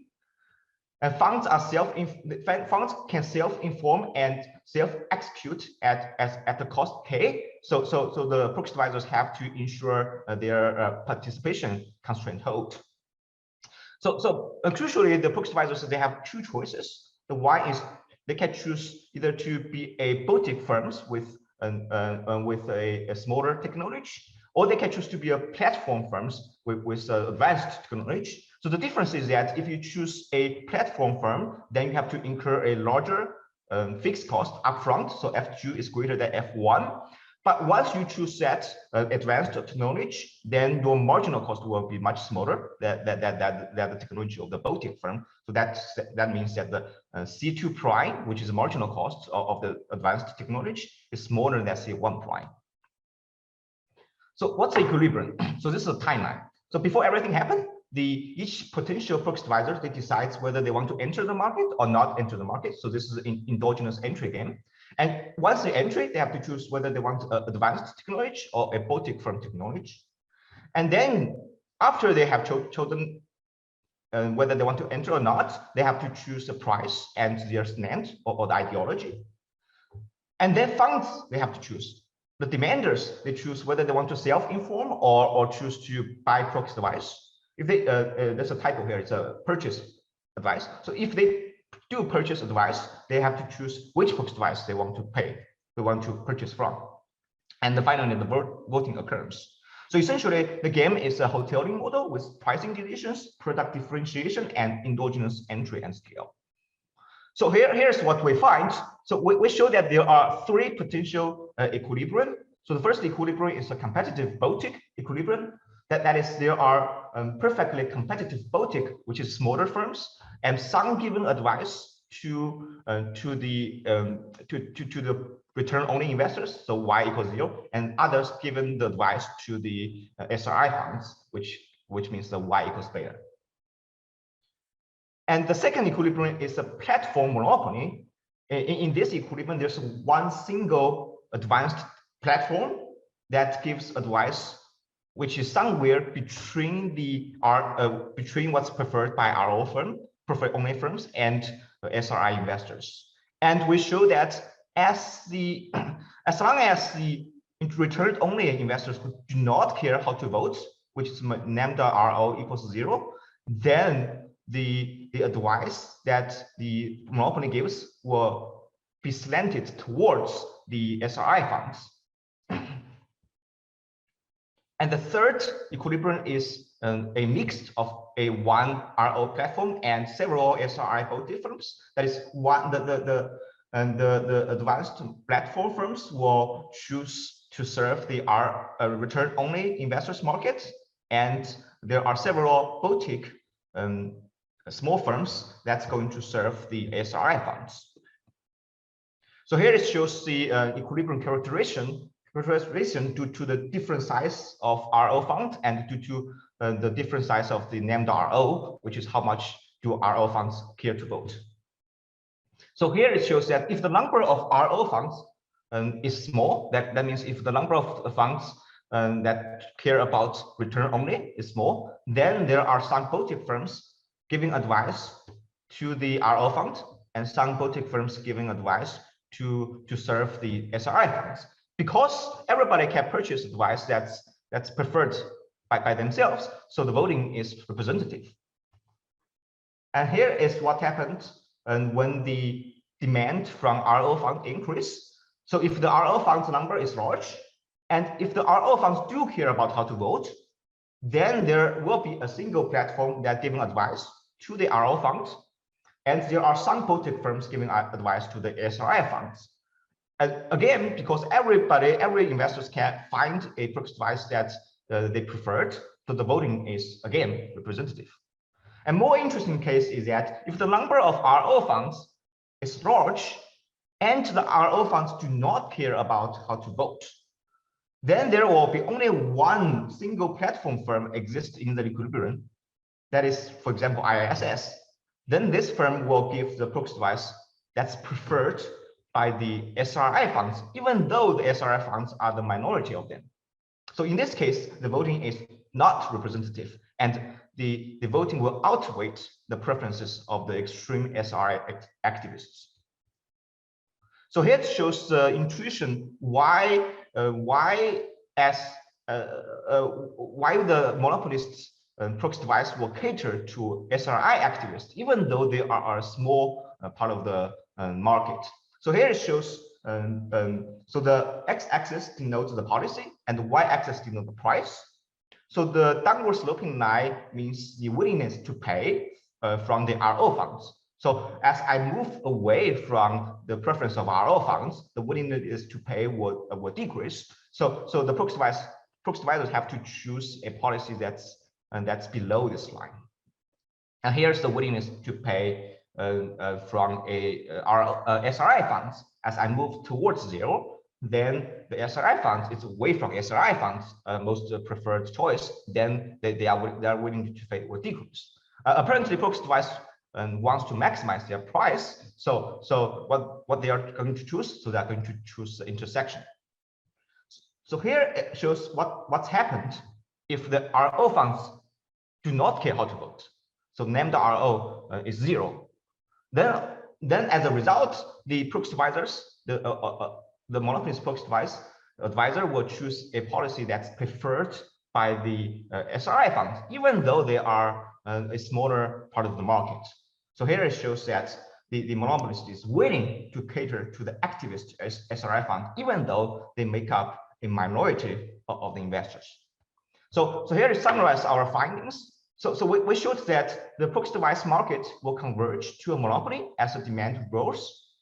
So this is especially true after the 2003 SEC rule that mandating every mutual funds to vote. So that's one of the unintended consequence of that rule. Although the goal of the SEC is they want to maximize the representation of investors, but as a result, because the market converge to a monopoly or duopoly, then the proxy device will be slanted. So how does it slant? So we show that the monopoly advisor will choose a device that will cater to the SRI funds, even though they are a smaller minority of the market. And because there's only limited 1 or 2 proxy advisors, so all funds will choose to vote according to the preferences of extreme activists, and the voting becomes unrepresentative. So what are the possible regulations? The first one is we can limit the size of any proxy advisor firms in the sense that the natural monopoly will not occur. The second possible policy is that we can inhibit the formation of the natural monopoly by forcing the proxy advisors to divest their voting platforms, because the voting platform is a source of that advanced technology platform. And third, we should think about mandatory voting. So if a passive investors, they don't care how to vote, that we shouldn't mandate it to vote. And the final policy recommendations, it's consistent with the recent proposed SEC rule, which was so the rule imposed the fiduciary duty to proxy advisors in the sense that they have to provide a accurate, at least to some extent, accurate information to the proxy advisors. And thank you very much, and I look forward to the discussion. Hey, thank you very much, Chongshu. And the discussion is 再次力. Oh yes. Am I pronounced correctly? Yeah, yeah. Pronounced correctly. Can I share my slides? No problem. Yes. Okay. Can you? Okay. Sorry. Everybody can see you clearly, I think. Yeah. Okay.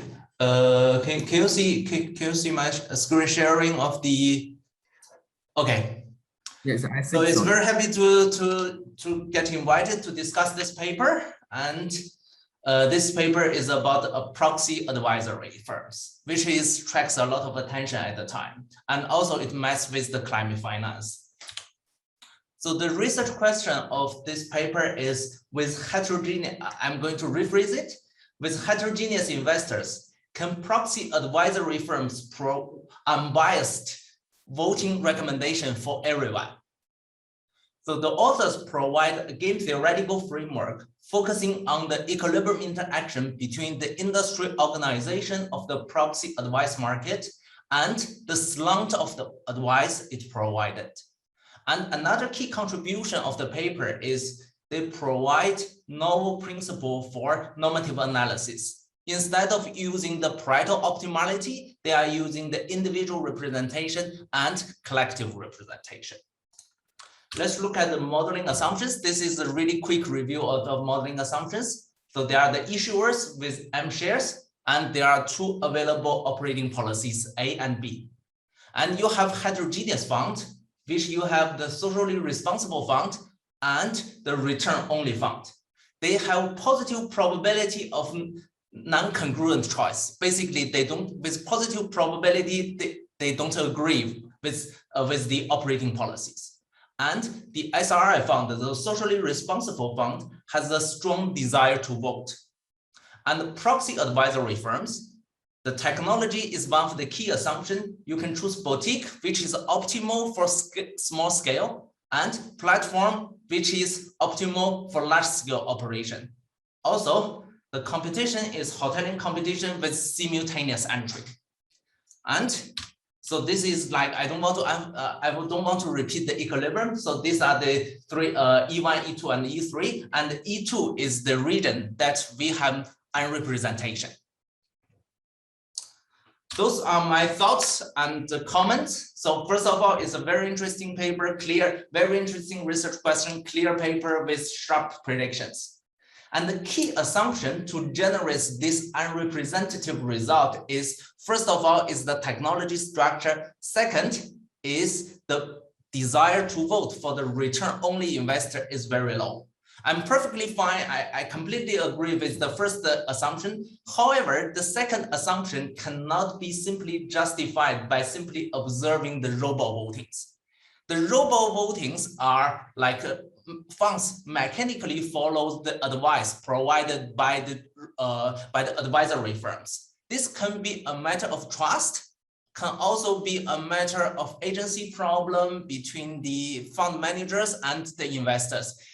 So basically, and also because if you look at this for this graph, so basically it is what matters is the level of lambda RO, not the relationship between the lambda RO and lambda SRI. So basically, it can be the case that the lambda RO is high, but the lambda SRI is even higher. And so basically, this one, I think the second assumption, I think the authors may need a little bit of more anecdotal evidence to think about, how to justify the low desire to vote. And this is one of the key assumptions. The second thought is if we go out of the model and think about why do people care about the proxy advisory firm? What are the concerns about this market? The first concern is that this market is very concentrated. So the institutional shareholder services and Glasgow has almost 97% of the market share. And the second is robo-voting, the fund mechanically following the advice. If you think about the demand side, the asset management industry is under a dramatic transition from the return-only funds to both the socially responsible fund and return-only fund. However, this opens up the potential entry opportunity for boutiques serving the socially responsible fund and making the industry less concentrated. So if you think about this, this is the major concern of SEC or the public concerns. So maybe it's more interesting to think about the assumption that you have an incumbent platform plus an entrant boutique. Instead of modeling it as a simultaneous entry game, maybe think about modeling it as an entry game. Do the platform accommodate the boutiques, or do they deter the entrants? Whether this could result more competitive proxy advisory markets. Maybe you can think about adding this assumption fund with switching cost, and you may get this type of argue and Bolton type of inefficient entry barrier result.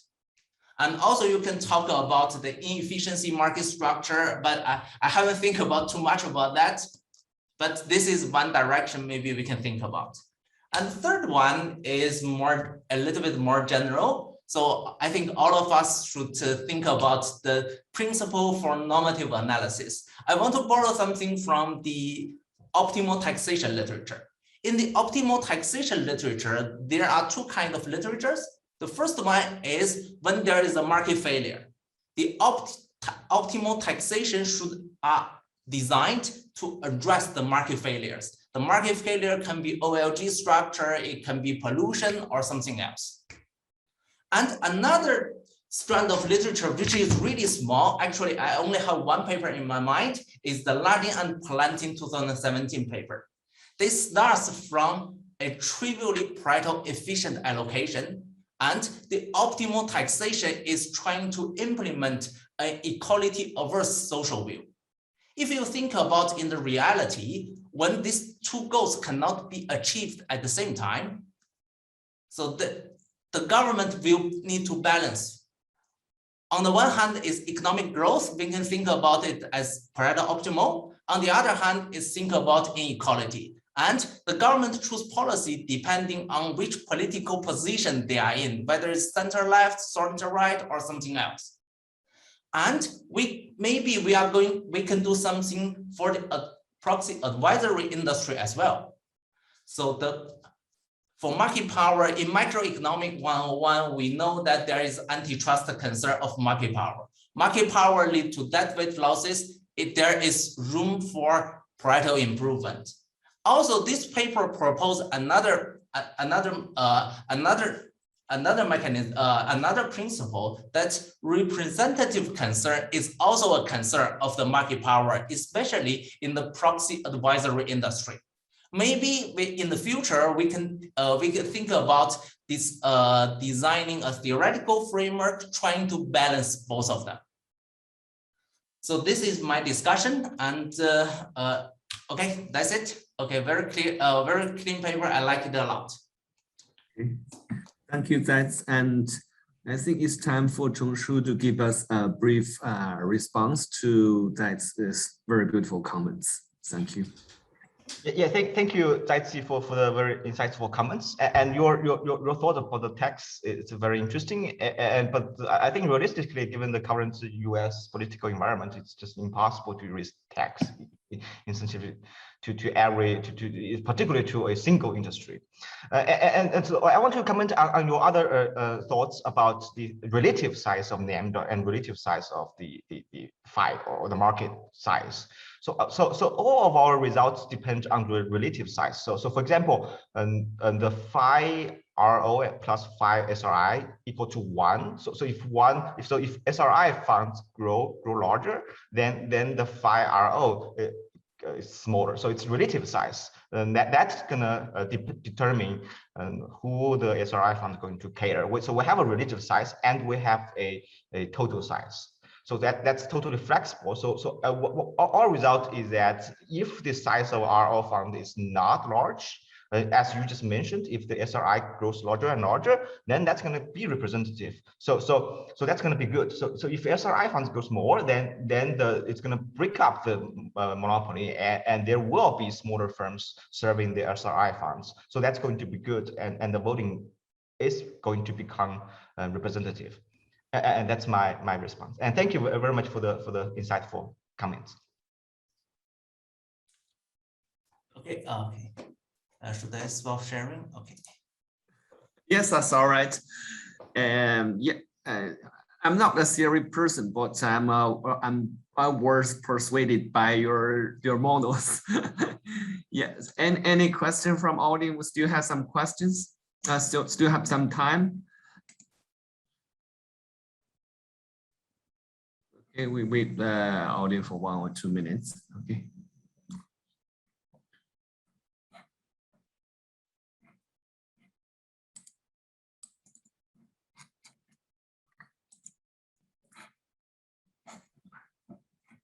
So if we still have 1 minute, so can I talk about the empirical application of this paper? Yeah, please. Yes. So we have I and John Matsusaka have another paper. So we want to explicitly test this assumption or the result of this paper. So we want to show whether empirically whether the proxy device they can make investors votes more informatively. So what we found is that they actually do not. And so the recommendations are more likely to make the votes in opposite of what the funds would vote themselves. And we show that the votes and the recommendations are actually really cater or really similar to what the SRI funds would vote, in contrast to most of the preference of the investors.